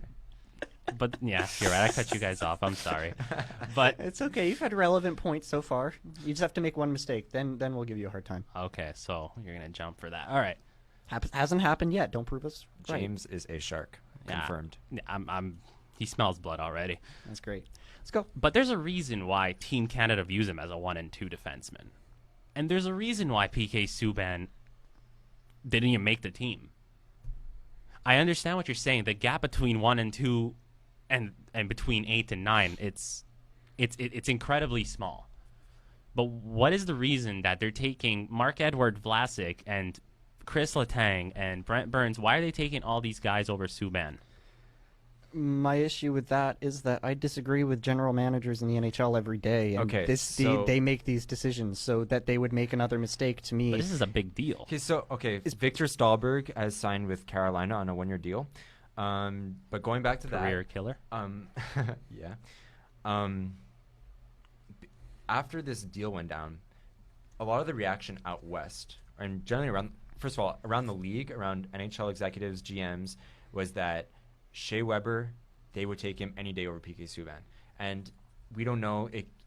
We feel like it might not necessarily have to do entirely with the play, but also with the personality and the attitude problem, supposed attitude issues. We don't know. But that is generally a thing that has been agreed upon by most NHL executives. And as much as we can call ourselves analytic experts or whatever, I'm leaning towards, if the majority of NHL executives are saying this, they have to have a point. And also, when you have guys like Jonathan Toews and others saying we're definitely glad to have Shea Weber out of our conference, like, good riddance, like, And that's Jonathan Toews that, saying it. I mean, obviously they're Canadian, they're buddies, I'm sure, and it was probably a relatively lighthearted tweet, but it has to say something. And also, just an aside, former Hab Christian Thomas has signed a 1-year deal with the Washington Capitals. Good for And him. I'm gonna cut you off now, Kanye West style. Should we Oh, start? no. Should we start a counter? Guys, Montreal taking a hard look at Al Montoya. He stole my headline. I don't know Sorry why to cut you Montreal. off, I don't know why Kanye. Montreal is looking at Al Montoya, but What are the- oh, what's We gonna- have what's Charlie gonna- Lindgren, we have Mike Condon, Zach Fucali, McNiven. Right. Do we need and if another anything, goalie? Mike Condon proved this year he's an NHL backup. I think I Yeah. don't. He Yeah. didn't wow, but I don't see what But- he has to do in the minors, especially yeah. if we're giving starts to Fucali. Mike Condon is a very serviceable backup goaltender. Like, even 20 I games? think he Perfect. has a potential as a starter down the line. Not here. I mean, that's pretty obvious. Uh, But I think he does the role fine. And then you also have Charlie Lindgren, who might be a very good backup too. And this raises the question: does one of them get traded? Do we keep them all? Because we can relegate probably McNiven. I don't know if he saw Pasquale or not, but there's guys we can relegate to the ECHL. We have Zach Fucali, who I don't think he's ever really going to crack it. But sending Lindgren to the AHL doesn't make much sense, and neither does Mike Condon. So well, Lindgren could play in the Maybe. ECHL though. I mean, he needs starts. He yeah, only and has he's a not year gonna- left. he needs remember. starts. He's not going to get them from St. John's because Fucali's supposed to be getting them. I know we're not all high on Fucali, but we may as well see it through and try to develop him as much as possible. I'd just like to throw out there that according to Marc-Antoine Gaudin, who is another reputable French reporter, while Jason Demers is still available and the best defenseman available, the Montreal Canadiens are not in the race for him. No surprise there. There's also Bob McKenzie confirming that the Dallas Stars are making a hard effort at getting Dan Hamhuis, and it looks like a deal is incoming. And that's coming from the trade deadline, where the Dallas Stars were the team that was They were so looking close. for Dan Hamhuis the most. It was between Dallas and Boston, and Jim the Benning didn't Vancouver pick up the phone. Jim Benning just taking a nap there, just didn't like the call, didn't like the offer, I think he So- was under orders to say no. so he From the opted to owner. lose Hamhuis for free. The owner does not like the Dallas Stars owner. They have some bad blood between them. That's the story that I heard, so that's why they got Chris Russell, because Calgary was not being obtuse and dickish. So another thing, Elliot Freeman, we're sending Weber back to Nashville. Yannick. Just kidding. Yannick Weber. Yannick Weber likely headed to the Nashville Predators. So Felt looks for like the that more Nashville than I would like to admit. the I was- Nashville I was Predators like, oh are- my God, are- there's like a 25% chance that he's not joking. the Predators instantly replaced Weber. So not yet, but it looks like they're looking to replace Weber. Okay. So we were talking about how Jason Demers is not coming to Montreal by all accounts, but there have been talks since the draft that the Habs might be going after someone that the analytics community doesn't like, Chris Russell. Cam Fowler. Oh, Cam Fowler. Jumped the gun there. I don't like him either, though. Don't worry. Well, Who do you like on yeah. defense? Because from what You I like see, PK Rafael Subban. Diaz and nobody else. what I'm seeing is you're liking a lot of the puck moving defensemen, Very much so. like the PK Subban, the Eric Carlsons. I'm gonna assume you like Chris Letang. I like Chris Letang. I I like like Drew Letang. Doughty. I love think Erik Drew Karlsson. Doughty's a bit of So a you- whiny person, but I But you like still him? like him. So you like a lot of the puck moving defensemen. Yes. You're not. Are you? What do you classify Shea Weber as? Because he's not an offensive defenseman like PK Subban. But Kind of is in a way, because he generates a lot of shots for his Yes. team, and he's got he scores some goals. He does put up some good offensive numbers, but he just bleeds so many shots against. And people say, oh, he blocks a lot of shots. No, it's just shots on net. He allows a lot of them. So Okay, but If this is something that I have to wonder, and if you looked at, and I know still the stat is pretty alarming, like if you look at it, if you actually look at the numbers, but who are his teammates at that time? Roman Yossi. And how do we, and about how it. is Roman Yossi not accountable either? It's really hard to know which one of them because is he's a bad. puck moving defenseman. And that's my point. So Roman his stats Josi, are automatically puck-moving inflated. Puck-moving defenseman. Or And he's a guy who's- maybe Shea Weber's that bad. Or maybe Roman Josi is overrated in some regards, although I really wouldn't really say that. But If you weren't- who are the forwards on the ice at the time? Like, how do we know it's? I'm just This is having a why hard time. believing it. it's a gray cloud. I mean, you It's can't hard to judge know. at 100%. It's not wrong. Like, I will never No. say I will- they're not justified. But there's, like you said, it's a gray cloud. There's other factors that it's hard to We really don't see. I to will figure say out. this. When I look at Chris Russell's numbers and I make up an opinion of him, I don't have much doubt that he's not very good. Same thing with other defensemen like Brooks Orpik. I just don't have much doubt that he's not worth his money. Douglas Murray, I had no doubt that he was terrible. Okay, but those are just plumbers. Shea Weber's name is enough to make me say, okay, there must be something there. Like, I don't want to say he's bad for that reason, because you're right, there must be something to it. But I can't discount the fact that there's also got to be something wrong there. Maybe. But like I said, I think we should all take a breather. It's the summer. We're not going to know for sure how he's going to fit in and how he's going to compare to what PK brought to this team until we see it in action. Because it's going to be a different style, but we just don't know. Yes, You can't- trading you can't block say. immediately, send him to Boston. And Okay, but I just And like I- to mention, I don't know if you were going to, no, I don't think no, you you were. go for it. Eric Engels says Canadians are very close on Alex Radulov. Good. They made a significant offer. Radulov wants 2 years and a no trade clause on the contract, which for 2 years is not a huge deal, I don't But, think. But Detroit got into the mix. He's weighing his options. There we go. Like I said, it was too good to be true.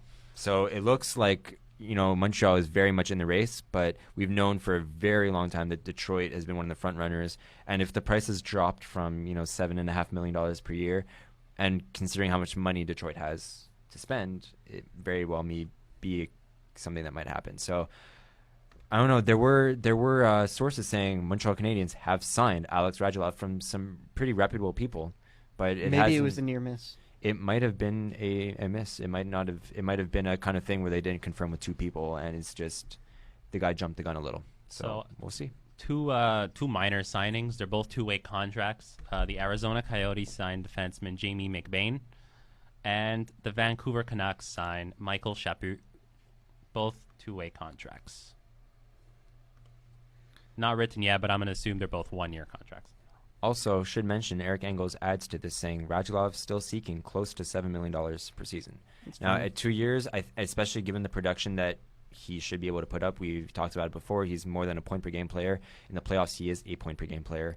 So $7 million for that kind of guy, he's basically a top line forward, if not second line, but almost certainly top line. So $7 million for 2 years isn't actually... Well, $14 million essentially is not such a bad deal. I mean, the worst case scenario there is that he becomes $7 million in dead cap space. And Montreal is in an odd position where they can actually survive that. So yeah, and for 2 years, like we were talking about before, that's like the magic number. That's when Carey Price needs to be re-signed. Pacioretty, is that also 2 years? Pacioretty's got 3 or 4 years. Yeah. So it's not really going to be damaging if this actually happens. We're still waiting to hear if Montreal will actually win this. Pacioretty's 3 years. Done. Weber to Nashville. Shea Weber to Nashville. PK Subban is back. Just kidding. Sorry, guys. It's too uncomfortable to joke about. Can you not? Too soon? Oh, yeah, Hashtag too Yannick soon. Weber. I to hate Nashville. that deal so much.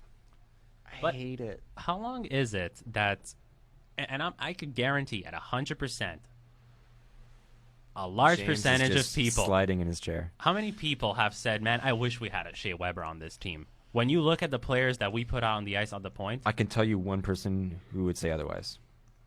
James didn't look at the stats till we got him. Oh, okay. I've disliked Shea Weber for a while. Oh, I'm oh, sure. God, we You got did Al not. Montoya. We got Al Montoya. All right, so the Okay, Habs there are signed worse Al things that have Montoya to a happened, like 1-year Shea Weber. contract. Why? Is Mike Condon on his way out? Is that what this is about? Maybe he becomes a tandem pair with Furcali and McNiven and Well, Al Montoya is an NHL backup. It's a It's- 1-year yeah. contract. I'm not sure. It's not written whether it's a one-way or a two-way. So It's- I'm not sure. I don't see Al Montoya going into the AHL. Condon wasn't terrible last year, but he didn't inspire confidence towards the end. Maybe they want to shoot a bit higher. I don't know. But you're shooting higher with a goaltender that's barely going to play. Okay, so Well, yeah, this he's gonna is play this 12 this is insurance. The for only Carey logical Price? reason I could think of is if Carey Price gets hurt again. You don't get Al Montoya. I know though. Montoya isn't exactly comforting, but at least you know it's Mike Condon won't have to play God knows how many He games. gets hurt again. But does someone sit in the rafters like half the season or Oh. all of it if Price is healthy? Like I feel, especially now that we have Al Montoya, Charlie Lindgren, and Mike Condon, all capable backups. You have to think. I already thought a trade was on the horizon before we got him. It seems almost Maybe a Foucault trade. I mean, if I could ever see there's I a could see name that. brought up, it's him. I could So, see that. Foucault had a high ceiling, had high potential when he was drafted. He was amazing with the Halifax Mooseheads, although he was supported by Nathan McKinnon and Jonathan Drouin. However, he really hasn't been panning out. His stats have not been nice since, like, even at the end of his junior career, they weren't so great, and they haven't been good in the AHL. So Well, he got hit pretty hard right away when Nathan McKinnon left. yeah. If I remember, Jonathan Drouin went back to Halifax for one season. Just going to say Pierre LeBrun confirms 1 year, $950,000 for Al Montoya. I have a question. Why doesn't Carey Price have a no movement clause? Should probably He get will- one in the he next will- he contract. will. Because okay, Maybe he doesn't want here's one. my crazy theory. If he had a no movement clause and he gets hurt, and Montreal wants to make a run at the deadline, but they know they're not getting him back, Marc-Andre Fleury. And you get Marc-Andre Fleury, you have a good starter. You know, you pay a lot for him, but you can't waste these years. And then you unprotect Marc-Andre Fleury in the expansion draft because you're only allowed to protect one goalie. I'm just going to add that the Lightning have announced Victor Hedman has signed an 8-year extension worth $7.875 million per year. So just slightly under what Steven Stamkos is making at 8.5. So that That's funny. almost certainly means that Ben Bishop is on his way out. Pretty And much. I had read yesterday for the Las Vegas franchise coming in next season. They're gonna have a That good would have been goalie. one player they could have tried to target big, and it was Victor Hedman, a Oh, player they could build their team there around. was but no way, There's no no way he was chance, not but- going to be unprotected. But Ben Bishop with Andre Vasilevsky. no, I'm not saying in terms of taking him in the expansion. I'm saying as a free agent, because I believe right, he still right, had a year but, left. But there's no way Tampa lets Victor Hedman go. There's just no way. Not by free agency. So with Vasilevsky and Ben Bishop both goaltenders, and Ben Bishop's contract is going to run out. There's no way that Tampa Bay is going to be able to keep them both, because if they do, they will have to leave one unprotected at the Las Vegas expansion draft and lose one for nothing. So it seems like the popular consensus is that Vasilevsky will take over and Ben Bishop shall be traded. Vasilevsky, since he's come in, actually since he's been drafted, is the one goalie I can remember that has potential similar to the one Carey Price had coming in. I haven't seen any other goaltender with that much potential coming in. Not even Malcolm Subban. He hasn't stumbled yet.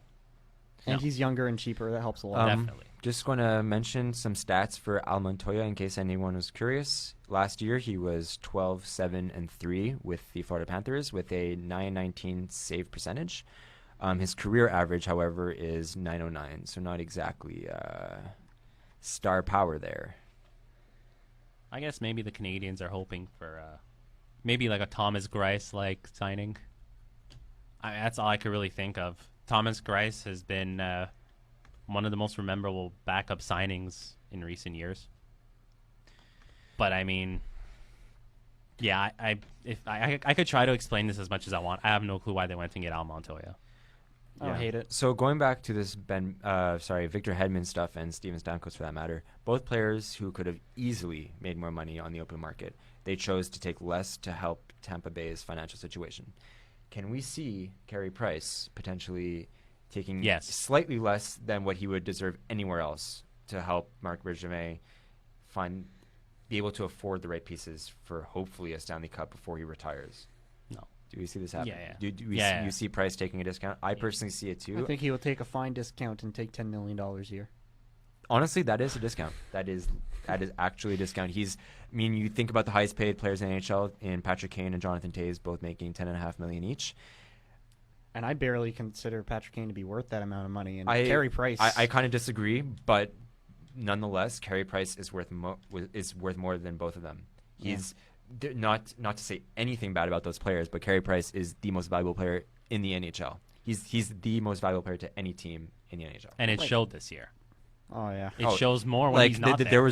There were people joking. He should have won the Hart this year. He should have won the Hart Trophy. This year. Like his absence showed how incredibly valuable he is. There's no one more important to a team than Carey Price. Okay. Any other news? It seems as everything's slowed down now. I mean, all the big names are gone. There's still Mikhail Bodker. We're waiting for Radulov to confirm. And also, Russell, my hopes are curious about Chris your buddy Russell. I mean, my hopes are just dying out slowly for Radulov. Come on, guys. There's nothing more exciting than seeing a GM trip over himself to do something stupid. So I look forward to where Chris Russell's going to land. Well, yeah. Anyways, I know how you feel about that. There's a name that we haven't really discussed yet. It was recently announced that he's available again after being said that he wouldn't be able to leave Russia. Vadim Shipachyov. He is reportedly available, according to Elliot Friedman and a supposedly reputable Russian reporter. Vadim Shipachyov was basically one of the best players in Russia last year. He tore it up in the IHF World Championships with Artemi Panarin. Do we see this as this is a guy that Montreal was reported to be at the top of the pack going after this guy. He is around 30 years old. He's older, but he has a ton of skill. He has size, and he has a lot of scoring power. Now, Artemi Panarin is a guy who is at least 5 or 6 years younger, but he's still a guy who came out of Russia and has similar point production, and we all saw how he performed with Chicago. Do we think Shipachyov has any potential to be similar in any sense? I think so, if put into the right role, because that's what happened with Panarin. He wasn't brought into Chicago, slammed onto a line with Bickle and Kruger and those guys. He was put into the role where he would flourish the most. So we have to hope if we decide to sign Shipachyov, are we going to put him in a role where he's going to blossom, or are we going to bring him in and treat him like a Yuri Sekach, which was so that's an important demoralizing point to look at. And when we don't know for 100% if Artemi Panarin didn't choose Montreal because of whatever reasons people speculate. But it seems like It Montreal seemed like he was the number one team going after him, but then I think he had a really good playoff performance or something, and then more teams got interested. Did they And offer him more money than Chicago? I'm pretty Yes, sure they did. Montreal offered more Really money did. than Chicago did, but Chicago had that allure of having skill and being able to play his skilled game, whereas in Montreal, he'd likely be stifled. He'd be back Now, in the KHL now. Are we going to see another situation like that with Shipachev, who might be even have, because I'm pretty sure he's in good contact with Panarin, and he might give him some advice on that regard. Is that just going to be another skilled player that we lose a chance on because of Montreal's identity that Bergevin is building? Probably. I think, and I know it definitely hurts in free agency. Oh yeah, As much as they don't want to admit it, the fact that Michel Therrien is the coach definitely It's a terrible sales pitch. If If definitely. you're skilled, if you're young, and if you're not French or American even, it's not going to work out well. And, for and you. again, like I think I brought this up the last time we were on. It was one of the years in free agency again. I don't remember if it was in 2011 or 2012. Actually, no, I'm sorry. It was 2012. It was the year that we revamped our whole office, where we got Bergevin and Terry and everything. So we got Bergevin, and apparently he was looking at a free agent. He was in contact with a free agent, a highly skilled one. He was one of the best ones of the class for that season, and we didn't have a head coach yet. So the player himself told Bergevin, Bergevin had told him, hey, it could be that, we're going to hire Michel Therrien. This is our possible next head coach. And that free agent answered back saying, well, I'm going to hold off on signing. You're going to let me know who the next head coach is going to be, because if it's him, I have 29 other teams calling me. So I don't know who that free agent was. The name wasn't brought up, but I mean, Smart man. That's incredible.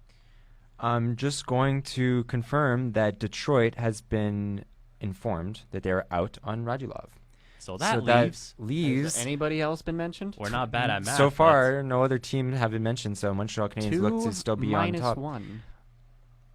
0.75. Okay. And this is the curveball. He Also, signs in, like, also Washington or should something. add that the Winnipeg Jets have signed Sean Matthias for a 2-year contract. Not exactly groundbreaking news, but there it is. That is $2.125 million annual average value, 2 years.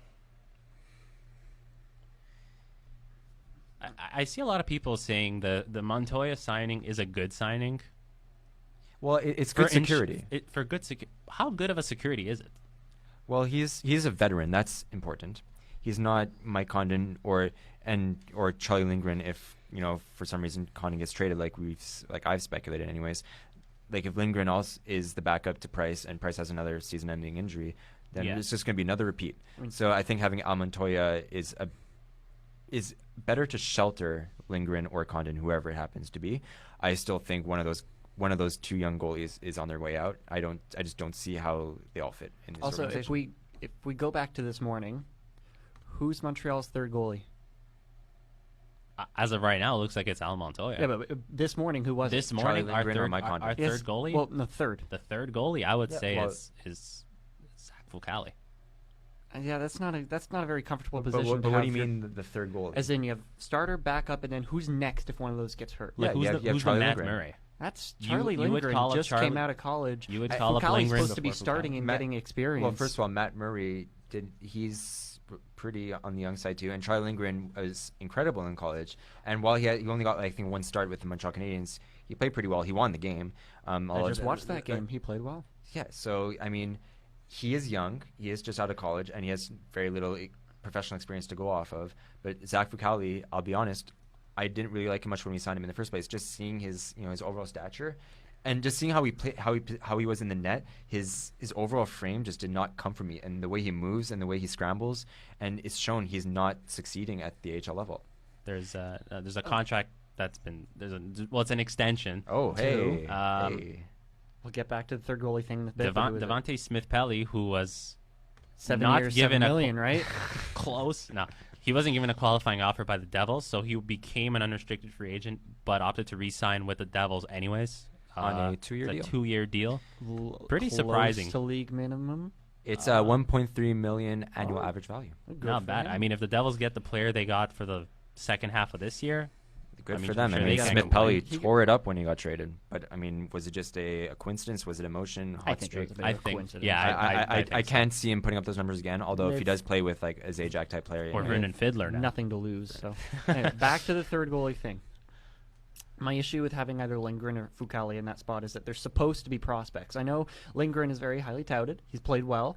I believe in him, but he's also young, and maybe his time would be better spent at starting, playing 90% of games in the ECHL than playing a handful of games in Montreal. I think it would be better to have him in a spot where he gets lots of time, Yeah. gets a bit sheltered, can learn, can develop, rather than rushing him in because we don't have anybody else to fill the spot. He's not the type of guy that you use as a serviceable replacement. He's Oh, a of guy course. that you hold in reserve for a Yes. few years. Same thing with Fucale. He's supposed to be getting starts. He's not supposed to be in the NHL Okay, right but now. so we're talking about third goalies here. Yeah. How often? I mean, I'll ask a question, but I'll also kind of answer it myself. How many teams have a third goalie who would be a good backup in the NHL? I mean, there's like Anaheim that had Khudobin behind Anderson and Gibson, so that was a very nice option for them to have. But there aren't that many teams that can just pluck out a third goalie in their own system and say, you're going to back up in the NHL, and when we need to back up, you're going to be good. There's not many teams that have that. And I think, quite frankly, if Carey Price gets injured again, no matter what, we're screwed. Yeah. No matter what. But then even this morning, before we got Al Montoya, you'd have Mike Condon and Charlie Lindgren as your two goalies. And no matter what, we would not feel confident, but I don't think that's a problem as a third goalie. I don't think Lindgren's Well, a look problem. at this. I don't think any team is prepared No. to lose their starting goaltender the And way no we one did. no one can be prepared to lose a Carey Price. You just Unless, can't. okay, you take the Florida Panthers now. Okay, Longo gets hurt the whole year. You have The Reimer Dallas coming Stars. Just the a Dallas Stars. Just a small deal. Nashville signs defenseman Matt Irwin, 2-year deal. in. So, unless you were the Ducks of this year, where you had Anderson and Gibson, if you're Montreal, if you're the Rangers, if you're the Capitals, if you're the Predators, I mean, what were the Predators going to do? I mean, actually, we saw it with the Predators. I'm not sure if it was last season or the year before. Pecorine was out more or less the whole season, and they rolled with Carter Hutton and their starter in the AHL, which was, I believe it was a Czech player, Marek Mazanic. Sounds vaguely familiar. And Yeah, they got back and forth starts. And from what I remember, it worked at the beginning, just like it worked with Condon at the beginning here. A But beginner's after luck. exactly. But then after a while, you slowly started to see it collapse. My issue with not having Al Montoya, with not having a third goalie, is not that we need somebody better in case Carey Price goes out, because you're right, it won't matter. The team will be screwed. I just have an issue with having a third goalie come in when they have somewhere better they should be. Like Charlie Lindgren probably can measure up to Al Montoya, or even if he doesn't, it doesn't matter. But he has better things to do than be back up to the Montreal Canadiens. He should be getting lots of games that are around his level. Same thing with Zach Fucale. His time is better spent in the AHL than playing odd games here and there in Montreal. Well, you don't know with Lindgren. He might become the starter in the ECHL. We're not sure about that because now with Montoya, what do? Do we send one goalie down, or do we roll the year with three? Well, first of all, if I'm being honest, I've kind of made this clear. I think Lindgren's a better goalie than Zach Fucale. Look at Fucale's play. He has not been good. He does catch with his right hand, and I do love that so much. You love So, Theodore. Rick DiPietro. I like right-handed goalies. Is Hasek a right-handed goalie? I don't think so. Maybe you're thinking of Okun. Oh, yeah, maybe. I don't know. I just say that because he has a weird name, both of them. Either way, I just don't see Fucale ever being on the Montreal Canadiens. I just don't see it. Well, Or in the NHL. I feel like I was able to say. Well, I don't know about the NHL, but I had a feeling with Montreal it was never going to happen. It's just the Carey Price being there. Yeah. It doesn't hurt to try, though, you know? Just saying. Do you think this season, with Carey Price being hurt and all that, do you think this year would have been a good year to just test him out, see what's up? As in the 2015-2016 season? Yes. Would it have been a good idea As to opposed give... to just playing Condon like 60 games and getting Scrivens, which didn't really help. It might have helped mentally a little bit, but besides that, do you think it would have been better? In terms of development, I'm not sure what matters that much. Whether it'd be better to give him a bunch starts in the AHL or a bunch starts in the NHL. The Habs got Alexander Radulov confirmed. 1-year contract. 1 year? I expect him traded by the deadline. Wow. Okay, what's the cap hit? We don't know. It's the Canadian. Oh, it doesn't matter. It's the Montreal Canadiens official 1 Twitter year. Who page that cares? have announced it. They don't usually give the salary, Just give so we don't know him yet. all of the cap hit. I don't care. But guys, we just got our top 6 forward. Eh. Like, And a week ago, they were saying that he was too expensive for North America, that he was asking for too much. Yeah, and you know what? Honestly, I'm expecting this contract to be between $6.5 and $7 million, and that's probably why it's a 1-year deal, because Bergevin doesn't want to commit, a lot of salary to a guy for more than 1 year that he doesn't know for a fact will be the right fit on this team. But I mean, look at that. You got Alex Radulov, who when he was in Nashville, he was doing well, and he's been tearing it up in the KHL. He's a big guy. He's a right winger. He's going to play super well, either ahead of Gallagher or behind Gallagher on that right side. Great presence for the power play. He's going to add a lot of goals to our team. Desperate. It's a great addition. Do you have any idea what kind of style he plays? I haven't. I don't know much about him. Pretty sure it's a more Skill. More More of a play. sniper than a power forward grinder. Yeah, definitely. All right, good. Although, But how is Michel debatable. Therrien going to play him? yeah, exactly. I mean, That's always the golden question, isn't it? Because I feel like this is a player that does not fit his style whatsoever. So it's another PA I could be Parenteau, wrong. except with a better resume. Alex Radulov has a much better resume than P.A. Parenteau. He's a star forward in the KHL. Parenteau was never a star by any measure. The only time he ever really Played with John well, Tavares. Yeah, and so But you could use that as so the is, same. is Connor Sheary a superstar? He's played with Sidney Crosby. Are you Parenteau saying Connor Sheary's not a super? You son of a bitch. What about Laredo? Is he a superstar? only time will tell. 'Cause, Let's but, see if I can pull up some information on Radulov. but like you say, right? Parenteau played in the top minutes. That's why his points were there with the Islanders. Mikhail Botker played in the top for Arizona. Okay, there's a difference between a total number of points and points per hour. So Vodker doesn't have points per hour. Parenteau does. So here's an interesting thought. Mhm. We've always had this Galchenyuk-Gallagher combination, but what about Galchenyuk-Radulov? Give them somebody more skilled to work with. That could be pretty lethal. That's more of a metagame decision. I'm not sure because it does make sense on some levels. Galchenyuk's skilled playmaker. Radulov seems to be a skilled sniper. But then again, Galchenyuk already plays with Max Pacioretty. They complement each other very well, It's and true. then Gallagher feeds off the two of them. I recently rewatched a compilation of every goal Brendan Gallagher scored from the last couple years. Every single goal he seems to score is picking up a rebound or tipping it or working off what his two teammates have created for him. Now that's not a knock on him. He is the best in the league at doing that. I'm getting some okay. The Dallas Stars have signed Dan Hamhuis, so they basically got him Well, there you go. a few months after and aren't getting rid of anything. All it took was for them to overpay for Chris Russell at the deadline, and they got their man. Any idea on the term or a cap hit? No No Dan term Hamhuis, yet. not yet. Bob McKenzie just said Just to reading Dallas. a bit of a scouting report on Alexander Radulov. His assets, he profiles as a classic Russian right wing, a left-handed shooter with excellent shiftiness, stick handling skills, and the ability to finish. Can really dangle and likes the spotlight, is supremely confident in his ability to produce offense. Flax. I just totally mixed up flax and lax. I mean, flaws and lax. I can't speak English anymore. It's been too long on air.